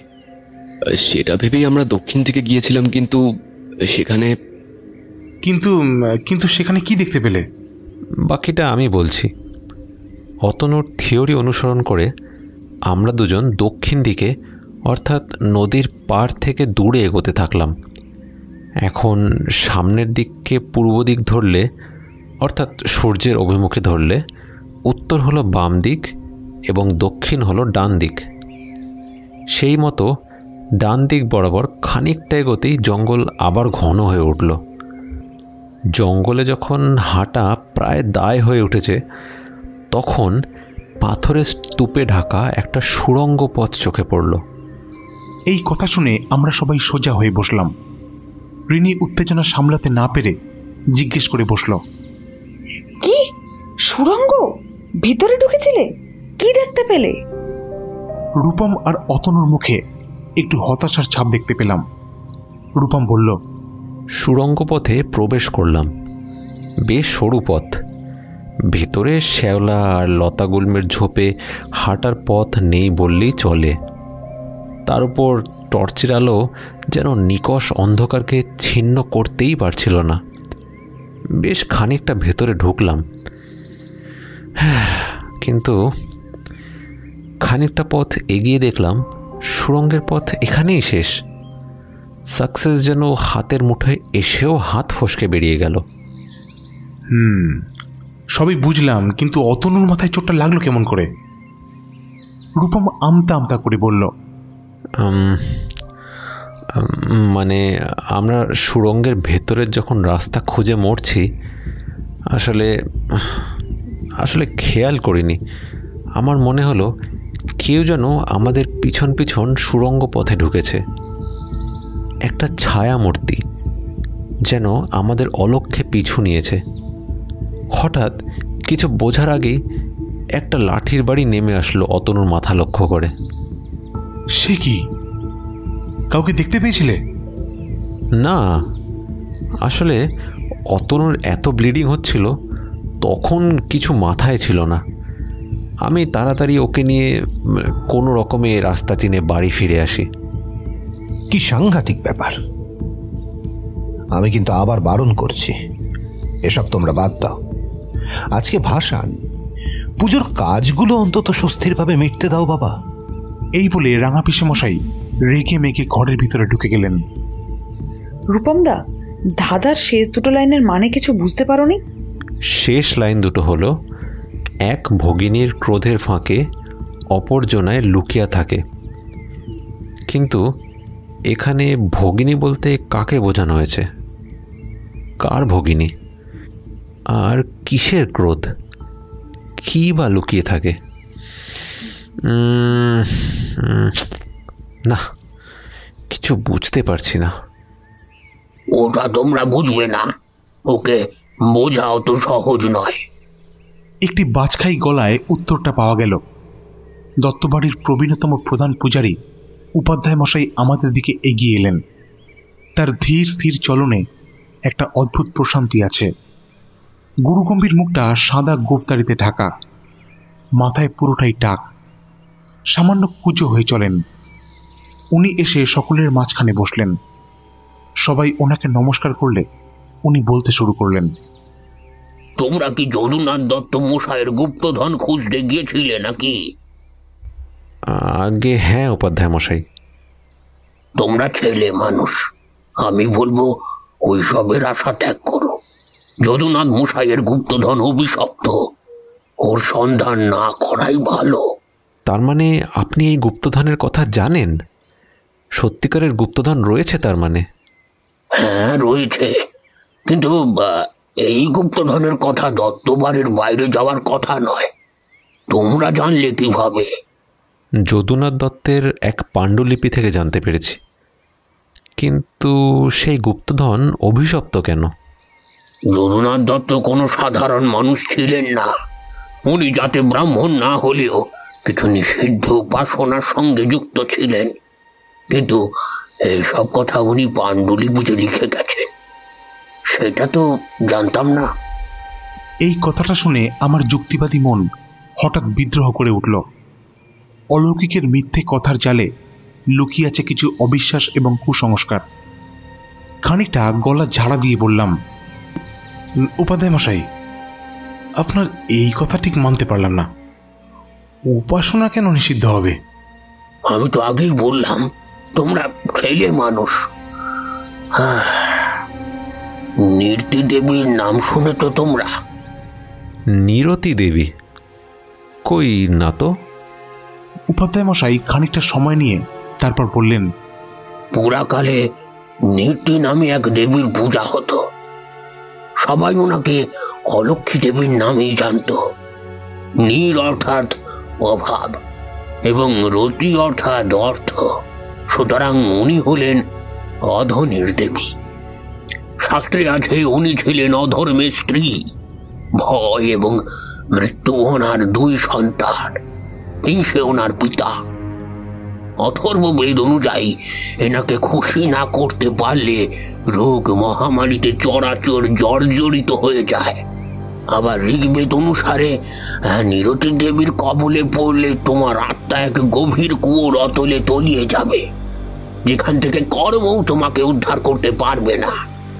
উপাধ্যায় মশাইয়ের মুখে এই কথাগুলো যেন শত সহস্র গভীরতা ভেদ করে উঠে আসলো। খানিকক্ষণের নীরবতা ভেঙে রূপম প্রথম কথা বলল, উপাধ্যায় মশাই, নিরতি দেবী যদি অধর্মের দেবী হয়ে থাকেন, তাহলে উনি দেবী হিসেবে পূজ্য কেন? আর এই সব কিছুর সঙ্গে দত্তবাড়ি কিভাবে জড়িয়ে আছে? যদুনাথ দত্ত নিজেই নিরতি দেবীর উপাসনা করতেন। যদ্দূর জানি ওনার কাছে স্বর্ণখচিত একটি দেবীর মূর্তি ছিল। পরে অবশ্য তার ধারণা হয়েছিল এই নিরতি দেবীর উপাসনা করার জন্যই তার জমিদারির সর্বনাশ হয়েছিল। এটাকে তিনি নিজের জীবনকালে করা মহাপাপ বলেছিলেন। তাহলে হয়তো ধাঁধাটার শুরুতে এই পাপের কথাই বোঝাতে চেয়েছেন। কিন্তু কিসের সর্বনাশ নেমে এসেছিল? বাংলার নবাবের পতনকালে ব্রিটিশ সরকার জমিদারদের নির্বিকারভাবে লুট করতে থাকে। যদুনাথ দত্ত কিন্তু ধরা দেননি। তিনি সেই মূর্তি কোথায় লুকিয়ে রেখেছিলেন সেটা কেউ জানে না। আরেকটা কথা কি জানো? এই দেবী নিরতি দেবী হওয়ার সম্মান পেয়েছিলেন একটাই কারণে, কারণ পুরাণ অনুসারে তিনি হলেন মা লক্ষ্মীর বড় বোন। এবার বাধা পার করলে তবেই লক্ষ্মীর কাছে পৌঁছানো যায়, তাই এনাকে অলক্ষ্মী দেবীও বলা হয়। অর্থাৎ মা লক্ষ্মী এবং নিরতি দেবী হলেন একে অপরের ভগিনী? তার মানে 2 ভগিনী বলতে এনাদেরই বোঝানো হয়েছে? তাই তো মনে হচ্ছে। কিন্তু কালী মন্দিরের ডাইরেকশন ওয়াইজ যে সুড়ঙ্গটা পেয়েছিলাম, সেখানে তো কিছুই পাওয়া যায়নি। রূপমদা, ধাঁধার মধ্যে লেখা ছিল ভৈরবিনী পথ দেখাবেন। সেখান থেকে তো আমরা অনুমান করেছিলাম যে দক্ষিণ দিকের কথা বলা হয়েছে, কারণ ভৈরবিনী অর্থাৎ মা কালীকে দক্ষিণাকালী হিসেবেই পুজো করা হয়। আমার মনে হয় এখানে কিছু একটা ভুল করছো তোমরা। ভুল? কিসের ভুল উপাধ্যায় মশাই? এটা সত্যি যে মা কালীকে বাংলায় আমরা দক্ষিণা কালী হিসেবেই পূজা করি, কিন্তু বীরভূম জেলায় মা কালী বলতে বামা কালীকে বোঝানো হয়। এই বামা কালী হলেন কালীর আরো ভয়ঙ্কর রূপ। বামা কালী? তার মানে কি আমরা দিক ভুল করছি রূপমদা? বামা কালী? সেই হিসেবে দেখতে গেলে তো আমাদের বাম দিকে যেতে হতো, কিন্তু আমরা দক্ষিণ অর্থাৎ ডান দিকের সুড়ঙ্গটায় ঢুকেছিলাম। ঠিক বলেছ রূপমদা, আমরা কি দিক ভুল করছিলাম? আমি কিন্তু তোমাদের আবারও বলছি, ওই গুপ্তধনের পেছনে দৌড়িও না। ওই গুপ্তধন অভিশপ্ত। এই বলে উপাধ্যায় মশাই উঠে গেলেন। বাড়ির বাকিরাও তার পিছন পিছন গেলাম মন্দিরের উদ্দেশ্যে। ভিড়টা একটু কমে গেলে আমি রূপমকে আলাদা করে ডাকলাম। রূপম, আমি এটুকু বুঝতে পারছি যে তুমি আর রতন উপাধ্যায় মশাইয়ের কথায় জমে যাওনি। যাই হোক, তোমাদের যদি গুপ্তধনের প্রতি বিশ্বাস থাকে তাহলে হয়তো তোমরা আজ রাতে অভিযান করবে। কিন্তু তোমার কাছে আমার একটা অনুরোধ, যাওয়ার আগে আমায় একটা খবর দিও।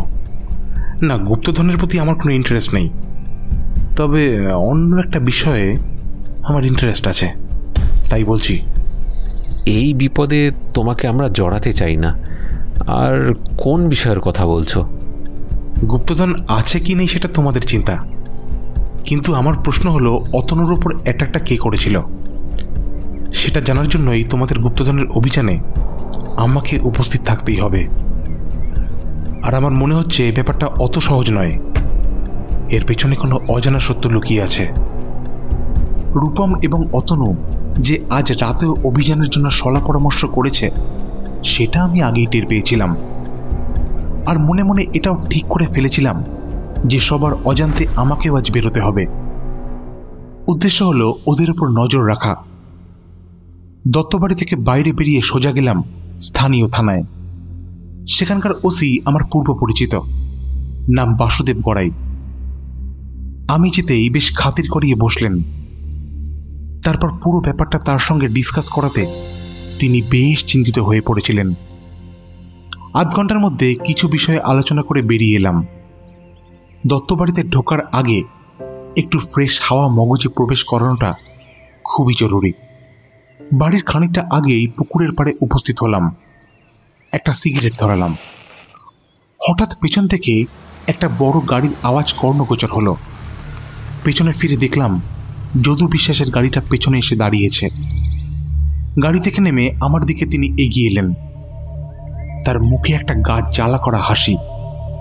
পান চিবোতে চিবোতে পাশে দাঁড়িয়ে বললেন, দারোগাবাবু, লাইটার খানা দিবেন একটু? ওই একটা বিড়ি ধরাই তো। আমি লাইটারটা এগিয়ে দিয়ে বললাম, বাবা, এত তাড়াতাড়ি বন্ধুত্ব পাতিয়ে ফেললেন। যদু বিশ্বাস একটা বিড়ি ধরিয়ে বিচ্ছিরি হাসি হাসল। তারপর নিজের গলাটা খাদে এনে সামান্য হুমকির সুরে বলল, দারোগাবাবু, আপনারে একখান কথা কইছি, এটা আপনি মোহনলাল বাবুকে বলে দিবেন। যদু বিশ্বাস ওই দত্তবাড়ি আর চায় না। আমার নজর এখন অন্যদিকে পড়েছে। সে কি, ভূতের মুখে রাম নাম কেন? শুনলাম বাড়িতে গুপ্তধনের খোঁজ পাওয়া গেছে, ওইটা আমার চাই। বদলে দত্তবাড়ি আমি সাইরা দিমু, বুঝলেন? ও দারোগাবাবু, আপনি কি বুঝতে পারতেছেন? খানিকক্ষণের জন্য কেমন যেন কি কর্তব্য বিমূঢ় হয়ে গিয়েছিলাম। যদু বিশ্বাস গুপ্তধনের কথা জানলো কি করে? এই খবর তো দত্তবাড়ির বাইরে বেরোনোর কথা ছিল না। নিজেকে খানিকটা সামলে বললাম, গন্ধে গন্ধে সব টের পেয়ে গেছেন দেখছি। এই ময়ূরেশ্বর গ্রামে একটা মাসি আমার নজর এড়ায় না, কি বুঝলেন দারোগাবাবু? এটা হলো যদু বিশ্বাসের এলাকা। কথাটা বুড়ারে আপনি জানাই দেবেন, না হলে কখন কার লগে কি হয়ে যায় সে তো আর কেউ বলতে পারে নাই, তাই না? বিপদে তো আর শেষ লাই। শুনলাম অতরের মাথা খান ফাইটা গেছে। আহারে আহা, শুনলাম। গাড়িটা ধুলো উড়িয়ে বেরিয়ে যাওয়ার পর কয়েকটা বিষয় মনে চেপে বসল। অতনুকে কে হামলা করলো? গুপ্তধনের কথা যদু বিশ্বাস জানলো কিভাবে? অতনু একটা বাইরের ছেলে হয়ে দত্তবাড়ির গুপ্তধনের কথা জানলো কিভাবে? ওর সোর্স অফ ইনফরমেশন শুধুই কি লাইব্রেরি থেকে পাওয়া একটা নিছক পাণ্ডুলিপি? সব থেকে বড় কথা, এই গুপ্তধনের খোঁজ এর আগে আর কেউ কোনোদিন করেনি। কেন? কুসংস্কার? অভিশাপের ভয়? প্রশ্নগুলোর উত্তর পেতে হলে আজ রাতে রূপম এবং অতনুর পিছু নিতে হবে। মনে মনে নিজেকে প্রস্তুত করলাম। তারপর কনস্টেবল হালদারকে একটা ফোন করলাম। স্যার, ছুটি কেমন কাটাচ্ছেন? ভালোই কাটাচ্ছি হালদার। হ্যাঁ, আপাতত গুপ্তধন খুঁজছি। হ্যাঁ? আহা হালদার, একবারে বলো, ওরকম করলে বাজে শোনায়। হ্যাঁ, গুপ্তধন। শোনো, তোমার জন্য একটা কাজ আছে। বলুন স্যার। রূপম চৌধুরী এবং অতনু নামে দুজনের খোঁজ দিতে হবে। তোমাকে বাকি ডিটেলস পাঠিয়ে দিচ্ছি, আর তাড়াতাড়ি জানাবে। ওকে স্যার, হয়ে যাবে। ঠিকানাটা পাঠিয়ে দেবেন।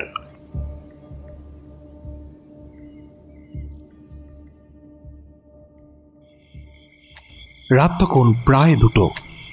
দত্তবাড়ির সবাই নিদ্রামগ্ন। গিন্নিও পাশে শুয়ে ঘুমিয়ে পড়েছে।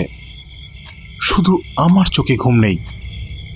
ঘড়ির টিকটিক আওয়াজটা যেন বুকে ধাক্কা দিচ্ছে। বিছানা থেকে উঠে পড়লাম। আমাদের ঘর লাগোয়া বারান্দাটায় গিয়ে দাঁড়ালাম। সিগারেটে অগ্নিসংযোগ করতে যাব। হঠাৎ প্রধান ফটক খোলার আওয়াজ পেলাম। নিজের শরীরটাকে যতদূর সম্ভব অন্ধকারে রেখে সেদিকে তাকালাম। রূপম এবং অতনু বেরিয়ে যাচ্ছে। এবার আমাকেও বেরোতে হবে। গায়ে জামা জড়িয়ে হাতে একটা টর্চ নিয়ে সিঁড়ি দিয়ে নেমে আসতে হঠাৎ করে থেমে গেলাম। পায়ের বুটটা খুলে রেখে হাওয়ায় চটি পরে নিলাম। যত কম আওয়াজ হয় ততই ভালো। পরিকল্পনা মতোই কাজ শুরু হলো। সিদ্ধেশ্বরী নদীর তীরে পৌঁছে দেখলাম শান্ত শীতল জলধারা কুলকুল করে বইছে। রূপম আর অতনু আমার প্রায় 20 হাত দূরে। এখান থেকে পশ্চিম দিকে জঙ্গল পেরিয়ে এগোতে লাগলাম। হাতের টর্চের আলোটা অন্ধকারের সঙ্গে লড়াই করে চলেছে। জঙ্গল ধীরে ধীরে গভীর হতে শুরু করেছে। খুব সাবধানে পা ফেলে এগোতে লাগলাম। আমার তীক্ষ্ণ নজর চারিদিকে নজর রেখে চলেছে। খানিকক্ষণের মধ্যেই দেখলাম ওরা দাঁড়িয়ে পড়ল। সামনে একটা বিশাল বড় বট গাছ। বোঝাই যাচ্ছে এই গাছটি জঙ্গলের প্রাচীনতম বৃক্ষ। তার ডাল থেকে অসংখ্য ঝুড়ি মাটি অবধি নেমে এসেছে। যেন একজন জটাধারী সাধু গভীর সাধনায় মগ্ন হয়ে আছেন। গাছের গুড়ির ঠিক সামনেই ছোট একটা বেদি। তার উপর অবহেলায় শ্যাওলা জমে উঠেছে। শ্যাওলার ভেতর থেকে একটা ছোট কালী মূর্তি উকি মারছে। এই মূর্তি বুঝি ধাঁধায় লেখা ভৈরবিনীর মূর্তি। উপাধ্যায় মশাইয়ের নির্দেশ অনুযায়ী এখান থেকে বাম দিকে যেতে হবে। রূপম এবং অতনু সেই দিকেই গেল। আমিও তাদের পিছু নিলাম। ক্রমান্বয়ে ঝিঝির ডাক কানের তালা লাগিয়ে দেয়। জঙ্গলের কোথায় পা ফেলছি সেটা নিয়েও সংশয় হচ্ছিল। ঝোপে ঝাড়ে কোথায় পোকামাকড় সাপখোপ লুকিয়ে বসে আছে কিছুই জানি না। এইভাবে বন্য প্রকৃতির সঙ্গে বেশ খানিকক্ষণের লড়াই চলার পর একটা অপেক্ষাকৃত ফাঁকা জায়গায় উপস্থিত হলাম। একটা গাছের আড়ালে নিজেকে লুকিয়ে নিতেই একটা অদ্ভুত ব্যাপার লক্ষ্য করলাম।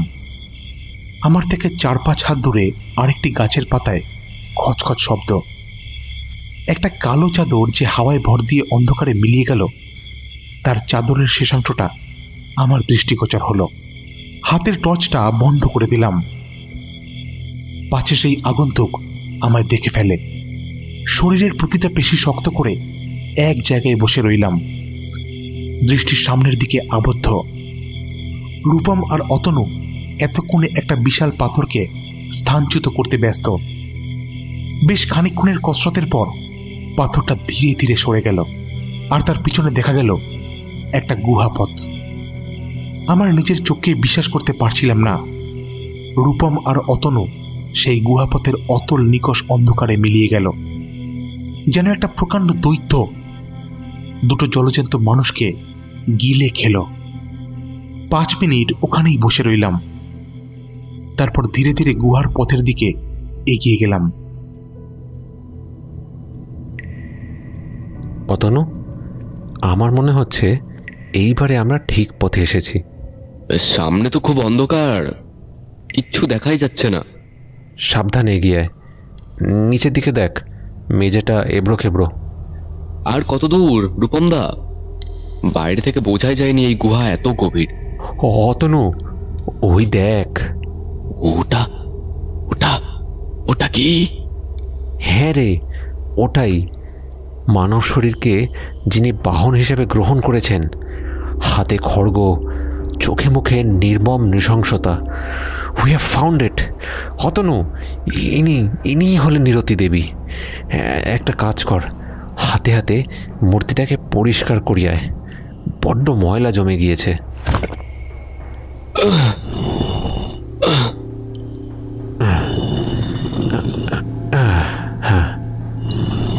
এত বছর পরেও এত চমক কিভাবে? এ হলো নবাব ঘরানার খাঁটি সোনার মূর্তি। এর চমকের কোনো তুলনা হয় না রে। অ্যাট লাস্ট এই তাহলে দত্তবাড়ির গুপ্তধন। অতনু, পিছনে।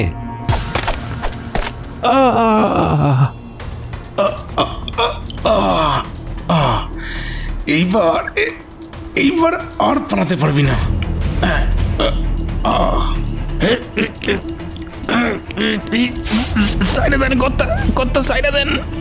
মুখ দিয়ে একটা শীষের আওয়াজ করলাম। সঙ্গে সঙ্গে পরিকল্পনা মতো 4-5 জন পুলিশকর্মী আশেপাশের ঝোপের ঝাড় থেকে বেরিয়ে এসে গুহার মুখটা আটকে দাঁড়িয়ে পড়ল। তাদের মধ্যে থেকে থানার ওসি বাসুদেব গড়াই ভেতরে ঢুকে আমার পাশে এসে দাঁড়ালেন। কালো র্যাপারে জোড়া আগন্তুককে তার হাতে সঁপে দিয়ে এক ঝটকায় মুখ থেকে চাদরটা সরিয়ে নিলাম। এতক্ষণ হতভম্ব হয়ে দাঁড়িয়ে থাকা রূপম আর অতনু এবারে আগন্তুককে চিনতে পারল। সে সামান্য খুঁড়িয়ে হাঁটে। কানাই, আগের রাতে অতনুর ওপর হামলাটাও তুমিই করেছিলে? আমাদের সাইডে দেন কথা, আমাদের সাইডে দেন। ছেড়ে দেব, কিন্তু তার আগে বলো তোমাকে এই কাজে কে পাঠিয়েছে? কি হলো বলো। আমি কিছু জানি না কর্তা, আমি কিছু জানি না, আমার সাইডে দেন কর্তা। ওকে থানায় নিয়ে গিয়ে ভালো করে খাতির যত্ন করুন বাসুদেব বাবু। যদিও আমি নিশ্চিত কানাইকে দত্তবাড়ির ভেতরে পাঠিয়েছে যদু বিশ্বাস, আর সেই কারণেই এই বাড়ির ভেতরের খবর অবলীলায় যদু বিশ্বাসের কানে পৌঁছে যায়। আপনি চিন্তা করবেন না সমরেশ বাবু, এই কানাইকে ধরে যদু বিশ্বাসের টিকিট নাগাল পেতে আমার বেশি সময় লাগবে না।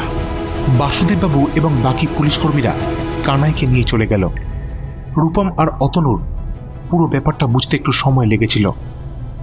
আমি বললাম, কানাই এই দত্তবাড়িতে মাত্র কয়েক মাস আগেই কাজে এসেছিল, বাকিরা সবাই পুরনো লোক।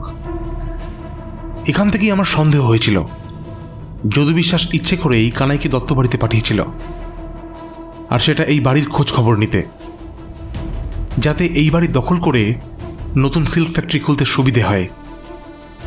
আর গুপ্তধনের কথাটাও যদু বিশ্বাস কানাই মারফতই জেনেছিল। যদু বিশ্বাস মানে ওই দালাল গোছের লোকটা? গুপ্তধনের কথা ও জানে নাকি? হ্যাঁ, জানে তো বটেই। কানাই ওর দলেরই লোক। প্রথম দিন তাহলে কানাই আমার মাথায়? হ্যাঁ, ওটা কানাই ছিল। আমার ধারণা তোমার মাথায় মেরে তাড়াহুড়ো করে ফেরত আসতে গিয়ে পড়ে যায় এবং তখনই ওর পায়ে আঘাত পায়। সেই জন্যই গতকাল ও একটু খুঁড়িয়ে হাঁটছিল। এই যদু বিশ্বাস লোকটা কিন্তু খুব সাংঘাতিক। সে আর বলতে, কিন্তু বাসুদেব পড়ায় খুব কড়া ওসি। ইনি এই থানায় নতুন এসেছেন। আগের জনকে যদু বিশ্বাস টাকা দিয়ে কিনেছিল। বাসুদেব বাবুকে পারবে না, চিন্তা নেই। যাক, সেটা হলেই ভালো। কিন্তু গুপ্তধনের কি হলো? কিছু হতে এলো নাকি এবারেও? এসেছে। উপাধ্যায় মশাই ঠিকই বলেছিলেন। এই দেখো সমরেশদা, দেবী নিরতির মূর্তি খাঁটি সোনায় মোড়া। যদুনাথ দত্ত মশাই খুব সম্ভবত এই মূর্তিকেই পুজো করতেন। বাহ, তাহলে তো হয়েই গেল। গুপ্তধনও পাওয়া গেল, কালপিঠে ধরা পড়ল, আর চিন্তা কিসের? হ্যাঁ, যার শেষ ভালো তার সব ভালো। এবারে দত্তবাড়ির লোকেদের একটা খোঁজ দিতে হবে। ওনাদের সম্পদ ওনাদের হাতে তুলে দিলেই আমার ছুটি। দত্তবাড়িতে খোঁজ পাঠানো হলো। সঙ্গে স্থানীয় থানার 2 জন পুলিশকর্মী এবং গ্রামীণ পঞ্চায়েতের কয়েকজনও এসেছেন। রাতের শেষ প্রহরের অন্ধকারকে পাতলা করে পূব আকাশের হালকা সোনালি আভা ফুটে উঠেছে। সবাই যখন পৌঁছলেন তখন ভোর 4:30 বাজে। মোহনলাল বাবুর মুখ উদ্বেগপূর্ণ। পুরো ঘটনাটা তিনি যেন বিশ্বাসই করতে পারছেন না। ঠিক হলো, নিরতি দেবীর মূর্তিখানা এখান থেকে তুলে নিয়ে গিয়ে দত্তবাড়িতেই প্রতিষ্ঠা করা হবে। সবাই তাতেই একমত হলেন। পঞ্চায়েতের লোকজনের সঙ্গে মোহনলাল বাবু কিছু সলা পরামর্শ করতে গেছিলেন। সেই ফাঁকে আমি মূর্তির কাছে এগিয়ে গেলাম। অনেকক্ষণ ধরেই খেয়াল করেছিলাম অতনু যেন কেমন চুপ মেরে গেছে। যে গুপ্তধন খোঁজার জন্য এত আগ্রহী ছিল, তার হঠাৎ করে এইরকম মৌনব্রত পালন করা এটা খুব একটা স্বাভাবিক নয়। রূপমও হয়তো ব্যাপারটা খেয়াল করেনি। মূর্তির কাছে হাঁটু গেড়ে অতনু বসে আছে। রূপমকে ইশারা করে ডেকে দুজনে মিলে ওদিকে এগিয়ে গেলাম। কি হয়েছে অতনু, কি ভাবছ? কিরে, গুপ্তধন পেয়ে খুশি হসনি? খানিকক্ষণ চুপ করে বসে থেকে অতনু ধীরে ধীরে বলল, রূপমদা, ধাঁধার শেষ লাইনটা কি ছিল জানো? ওই তো, এক ভগিনী ক্রোধের ফাঁকে অপরজনায় লুকিয়ে থাকে। আর এখানে তো দুই ভগিনী, মানে মা লক্ষ্মী এবং মা অলক্ষ্মী, অর্থাৎ নিরতি দেবী। সেটা ঠিক, কিন্তু কিন্তু এক ভগিনী যার ক্রোধের ফাঁকে অপরজন লুকিয়ে আছে, এর মানে কি? এখানে তো ক্রোধ করছেন তো দেবী নিরতি, তাই তো? তাহলে অপর ভগিনী তার ক্রোধের ফাঁকে কিভাবে লুকিয়ে আছেন? খানিকক্ষণ কারোর মুখেই কথা নেই, কিন্তু একে অপরের সঙ্গে চোখের ইশারায় যেন কোনো একটি বিশেষ সংকেতের আদান প্রদান হলো। নীরবতা ভঙ্গ করে আমি বললাম, আচ্ছা, এই সোনার মূর্তির দাম কত হতে পারে? আজকের বাজারে 10 কি 15 লাখ টাকা তো হবেই। কিন্তু যদুনাথ দত্ত মশাই শুধুমাত্র 10 লাখ টাকার একটি মূর্তি লোকাতে এত ঝক্কি পোহাবেন কি? রূপম কিছু একটা বলতে যাচ্ছিল, অতনু তার মুখের কথা ছিনিয়ে নিয়ে বলল, কখনোই না, কারণ এই মূর্তি শুধু বাইরের খোলস মাত্র। আমার বিশ্বাস নিরতি দেবী তার মূর্তি দিয়ে তার নিজের ভগিনী অর্থাৎ লক্ষ্মী অর্থাৎ আসল ধনসম্পত্তিকে লুকিয়ে রেখেছেন। সবার মনের কথাটাই অতনু যেন অবলীলায় বলে দিল। আর সময় নষ্ট না করে আমি বাকি দুজন পুলিশ কর্মীকে খবর দিলাম। মূর্তিটি যে বেদির উপর স্থাপিত ছিল সেটি খোঁড়ার কাজ অবিলম্বে শুরু হলো। পঞ্চায়েতের একটি দলও হাত লাগিয়েছে। টানা 1.5 ঘন্টার খনন কার্যের পর পাথরের বেদিটিকে সরানো গেল এবং তার নিচে সযত্নে লুকিয়ে থাকা একটি কুয়োর মুখ আমাদের সকলের সামনে উন্মোচিত হয়ে উঠল। রূপম কিছুটা মন্ত্রমুগ্ধের মতোই বলে উঠল, নিরতি দেবীর কুয়ো, যেখানে তলিয়ে গেলে মানুষের কর্ম তাকে উদ্ধার করতে পারে না। আমি হাতের টর্চখানা কুয়োর ভেতর নির্দেশ করতেই যেন একটি আলোর বিচ্ছুরণ ঘটল। টর্চের আলো নিচের কোনো বস্তুতে প্রতিফলিত হয়ে সম্পূর্ণ গুহাটিকে যেন শত সহস্র নক্ষত্রের চারণভূমিতে পরিণত করেছে। একে একে সবাই কুয়োর নিচে দৃষ্টি নিক্ষেপ করতেই সকলের চোখে মুখে ফুটে উঠল এক প্রগাঢ় বিস্ময়ের প্রতিবিম্ব। এ যেন ইহজগতের সম্পদ নয়, এর ওপর সৌন্দর্য মানব চক্ষু দিয়ে উপভোগ করতে গেলে বারবার বিফল হতে হয়। নানা রঙের ছোট বড় পাথরের ঝলকানি সহ্য করার দৃঢ়তা কোনো রক্ত মাংসের মানুষের আছে কিনা তা আমার জানা নেই।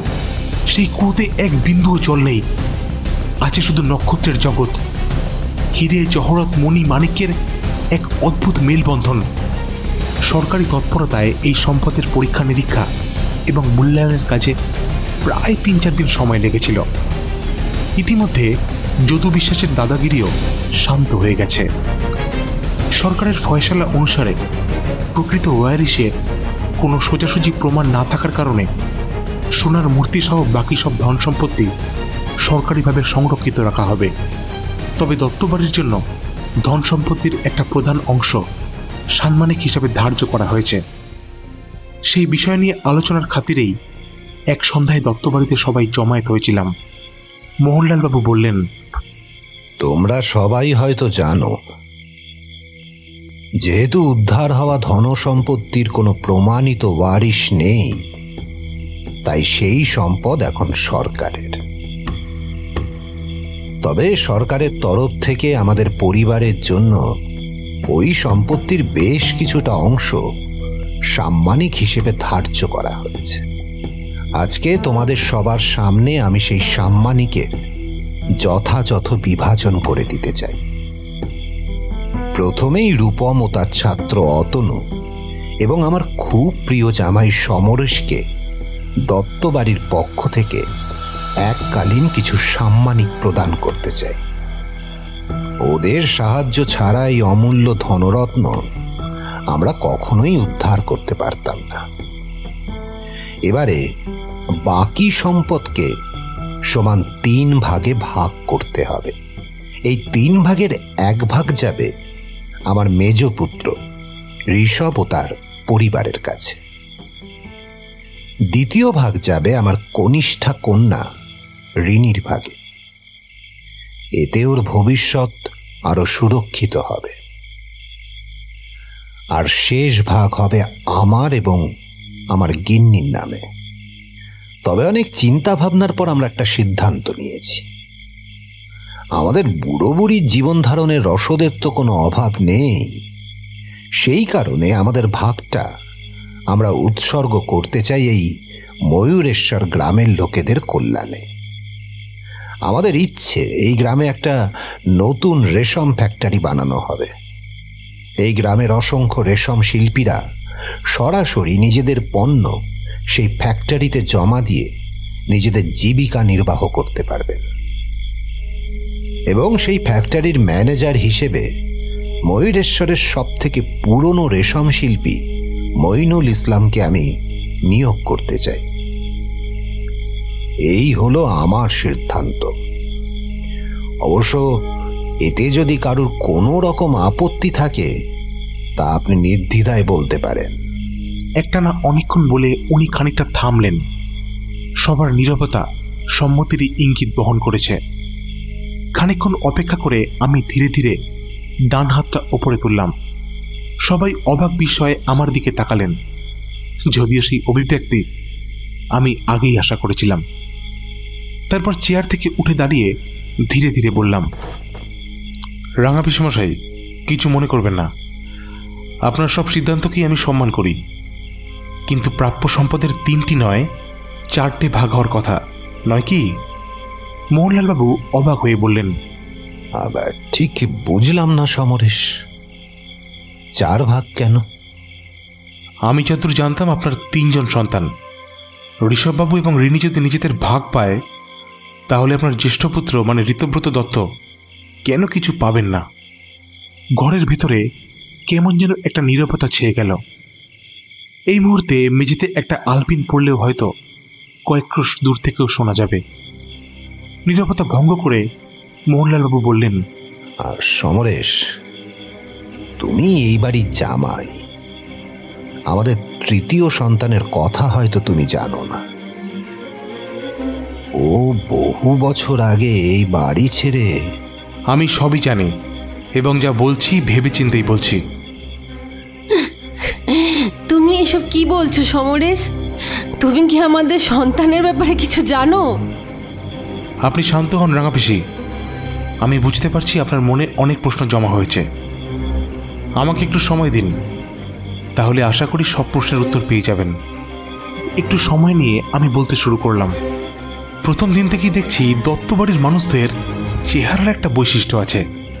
সোজাভাবে বলতে গেলে এ বাড়ির পুরুষদের সুপুরুষ বলা চলে। লম্বা উচ্চতা, সুঠাম গড়ন। তাই বয়স হওয়া সত্ত্বেও রাঙা পিসেমশের চেহারাটাও এখনো নুয়ে পড়েনি। আর এইরকম শারীরিক বৈশিষ্ট্য আরেকজনের মধ্যেও দেখেছিলাম। যাই হোক, গুপ্তধনের খোঁজখবরের মাঝে আরেকটা বিষয় আমার মন কেড়েছিল, তাই একটু খোঁজ খবর নিলাম। ঋতব্রত দত্ত অর্থাৎ আপনার জ্যেষ্ঠ পুত্র, অনেক ছোট বয়সে বাড়ি ছেড়ে তিনি বেরিয়ে গেছিলেন। কিন্তু আপনি কি জানেন সে কোথায় এবং কি জন্য গেছিল?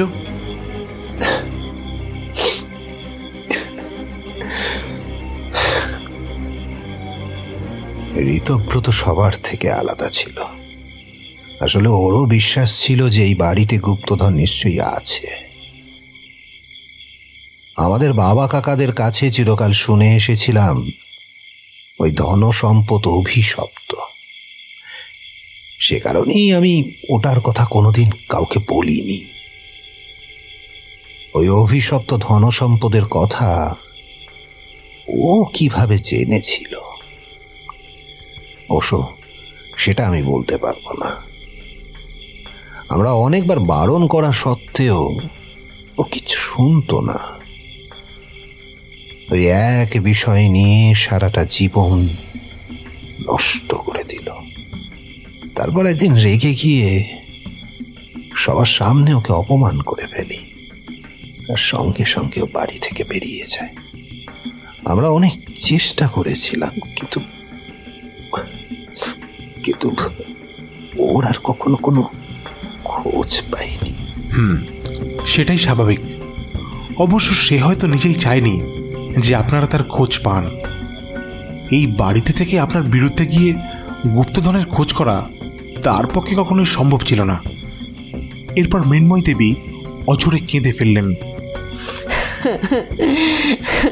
সমরেশ বাবা, তোমার কাছে হাত জোড় করে একটাই প্রশ্ন করতে চাই, তুমি যদি আমার বড় ছেলের কোনো খোঁজ পেয়ে থাকো সেটা দয়া করে আমাদের বলো। আমি ওনার দুটো হাত নিজের হাতের মধ্যে নিয়ে বললাম, আর একটু সময় দিন আমাকে, কথা দিচ্ছি আপনি সব জানতে পারবেন। গলা ঝাড়া দিয়ে আবার বললাম, আমি এবার রূপমকে একটা প্রশ্ন করতে চাই। আচ্ছা, যদুনাথ দত্ত মশাইয়ের পাণ্ডুলিপি, মানে যেখান থেকে তোমরা গুপ্তধনের খোঁজ পেয়েছিলে, সেটা কিভাবে তোমাদের হাতে এসেছিল? সেটা অতনু ন্যাশনাল লাইব্রেরি থেকে পেয়েছিল, তারপর আমাকে জানিয়েছিল।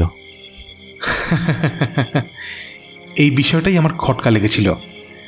একজন মানুষ যিনি তার গচ্ছিত ধন সম্পত্তি এই পৃথিবীর থেকে লুকিয়ে রাখতে চান, তার পাণ্ডুলিপি ন্যাশনাল লাইব্রেরি অবধি পৌঁছাবে কি করে? আমার ধারণা অতনু সেটা লাইব্রেরি থেকে পায়নি। মানে তাহলে কোথা থেকে পেয়েছিল? ও সেটা পেয়েছিল এই দত্তবাড়ির থেকেই। যদিও এটা খানিকটা তথ্য এবং বাকিটা অনুমানের উপর ভিত্তি করে বলছি। কি অতনু, আমার অনুমান কি খুব একটা ভুল হয়েছে? ঘরের সকলের দৃষ্টি অতনুর দিকে ঘুরে গেল, কিন্তু কারোর মুখে কোনো কথা নেই। সকলেরই চোখে মুখে অনেক প্রশ্ন বাসা বেঁধেছে। কি কি বলছো? আমি ঠিক মানে? তোমার গলার সুর শুনেই বুঝতে পারছি অনুমান শক্তিটা আমার নেহাত কম নয়। সত্য ব্যাপারটা অনেকটা কুকুরের ডাকের মতো, জানো তো। একবার একজন ঘেউ করলে বাকিরা আর নিজেকে ধরে রাখতে পারে না। গল গল করে সবাই একই সুরে গলা বেলায়। কি অতনু, এবারে সত্যিটা বলবে, না হলে আমাকেই বলতে হবে। চিন্তা করো না, এই ব্যাপারটা আমার অনুমান নয়, এর সপক্ষে যথেষ্ট প্রমাণ আছে। কি বলো অতনু? বাই দ্য ওয়ে, তোমার সার নেমটা কি যেন? দত্ত, তাই না? একটা শীতল প্রবাহ যেন একসঙ্গে সবাইকে শিহরিত করে তুলেছিল। সকলের চোখে মুখে বিশ্বাস এবং অবিশ্বাসের যুদ্ধ চলছে। আমি উঠে গিয়ে অতনুর কাঁধে হাত রাখলাম, গলাটা নরম করে বললাম, অতনু, তুমি চুপ করে থাকলে চলবে না। তোমার উপর এখন অনেকগুলো জীবন নির্ভর করছে। তোমার পরিচয়টা সবাইকে দাও। অতনু নিজের চোখের জল মুছে চেয়ার ছেড়ে উঠে দাঁড়ালো। তারপর খানিকটা ধাতস্থ হয়ে বলল, আমার নাম অতনু দত্ত। আমার বাবা স্বর্গীয় ঋতব্রত দত্ত। হ্যাঁ, আপনারা ঠিকই শুনেছেন। বাবা এই বাড়ি থেকে বেরিয়ে গিয়ে বিয়ে করেছিলেন আমার মাকে। আমার যখন 10 বছর বয়স, তখনই দুজনেই এক পথ দুর্ঘটনায় মারা যান। তখন থেকে আমি একটা অনাথ আশ্রমে মানুষ হয়েছিলি। কিন্তু কিন্তু দত্তবাড়ির গুপ্তধনের কথা উনি মৃত্যুর আগেই আমাকে বলে দিয়েছিলেন, কিন্তু নিজে কখনোই এই বাড়িতে ফিরে আসতে চান। কিন্তু ছেলে হিসেবে তার জীবনের এত বড় চাহিদাটাকে পূর্ণ করার চেষ্টা করেছি আমি। তাই বাবাকে আজকে চিৎকার করে বলতে চাই, দেখো বাবা, দেখো, আমি পেরেছি, আমি পেরেছি। মৃন্ময়ী দেবী দৌড়ে এসে অতনুকে জড়িয়ে ধরলেন। আবেগ আর হাহুতাশ কোনো বাদ মানে না। বুকের ভেতরে ঢুকরে ওঠা কষ্টটা কান্নারূপে দু চোখ ছাপিয়ে বেরিয়ে আসলো। হায়, এই তো নিয়তি। অতনু, আমি কিছুই বুঝতে পারিনি, কিন্তু তুই যদুনাথ দত্তের পাণ্ডুলিপি কোথা থেকে পেয়েছিলি? ওটা ন্যাশনাল লাইব্রেরি থেকে পাইনি, ওটা আমি আমার বাবার থেকেই পেয়েছিলাম। আসলে এই বাড়িতে যে বাবার যে ঘরটায় থাকতেন, সেটা একসময় যদুনাথ দত্তের ঘর ছিল। পুরনো আসবাব ঘাটাঘাটি করতে গিয়ে সেটা বাবার হাতে আসে, আর বাবার থেকে আমার হাতে আসে। তুই কি আমাকে আগে থেকেই চিনতিস নাকি? না রূপমদা, তোমার সঙ্গে আলাপ হওয়াটা একেবারেই কাকতালীয়। কিন্তু প্রথম যখন তোমার মুখে ময়ূরেশ্বরের দত্তবাড়ির কথা শুনেছিলাম, সেদিনই আমি মনে মনে ঠিক করে নিয়েছিলাম যে বাবার অসম্পূর্ণ কাজটা আমাকেই করতে হবে। ঈশ্বর যেন নিজে থেকেই আমাকে সুযোগ করে দিয়েছিলেন। মোহনলাল বাবু ধুতির খুঁট দিয়ে নিজের চোখের জল মুছে বললেন, অতনু এই দত্তবাড়িরই ছেলে। আমি ওকে নিজের অধিকার থেকে কখনোই বঞ্চিত করব না। সমরেশ ঠিকই বলেছে, এই সম্পত্তির মোট 4 ভাগ হবে। হয়তো এভাবেই আমার পাপের প্রায়শ্চিত্ত হবে, আর এতেই আমার বড় ছেলের আত্মা শান্তি পাবে। মৃত্যুর পর কিছু আছে কিনা সেটা আমি জানি না, কিন্তু যদি থেকে থাকে, যদুনাথ দত্তের আত্মা হয়তো উপর থেকে সব দেখছিলেন আর মনে মনে হাসছিলেন। ময়ূরেশ্বরের ভ্রমণ যে এভাবে জীবনটাকে আষ্টে পিষ্টে জড়িয়ে ধরবে, সত্যি কখনো ভাবতে পারিনি।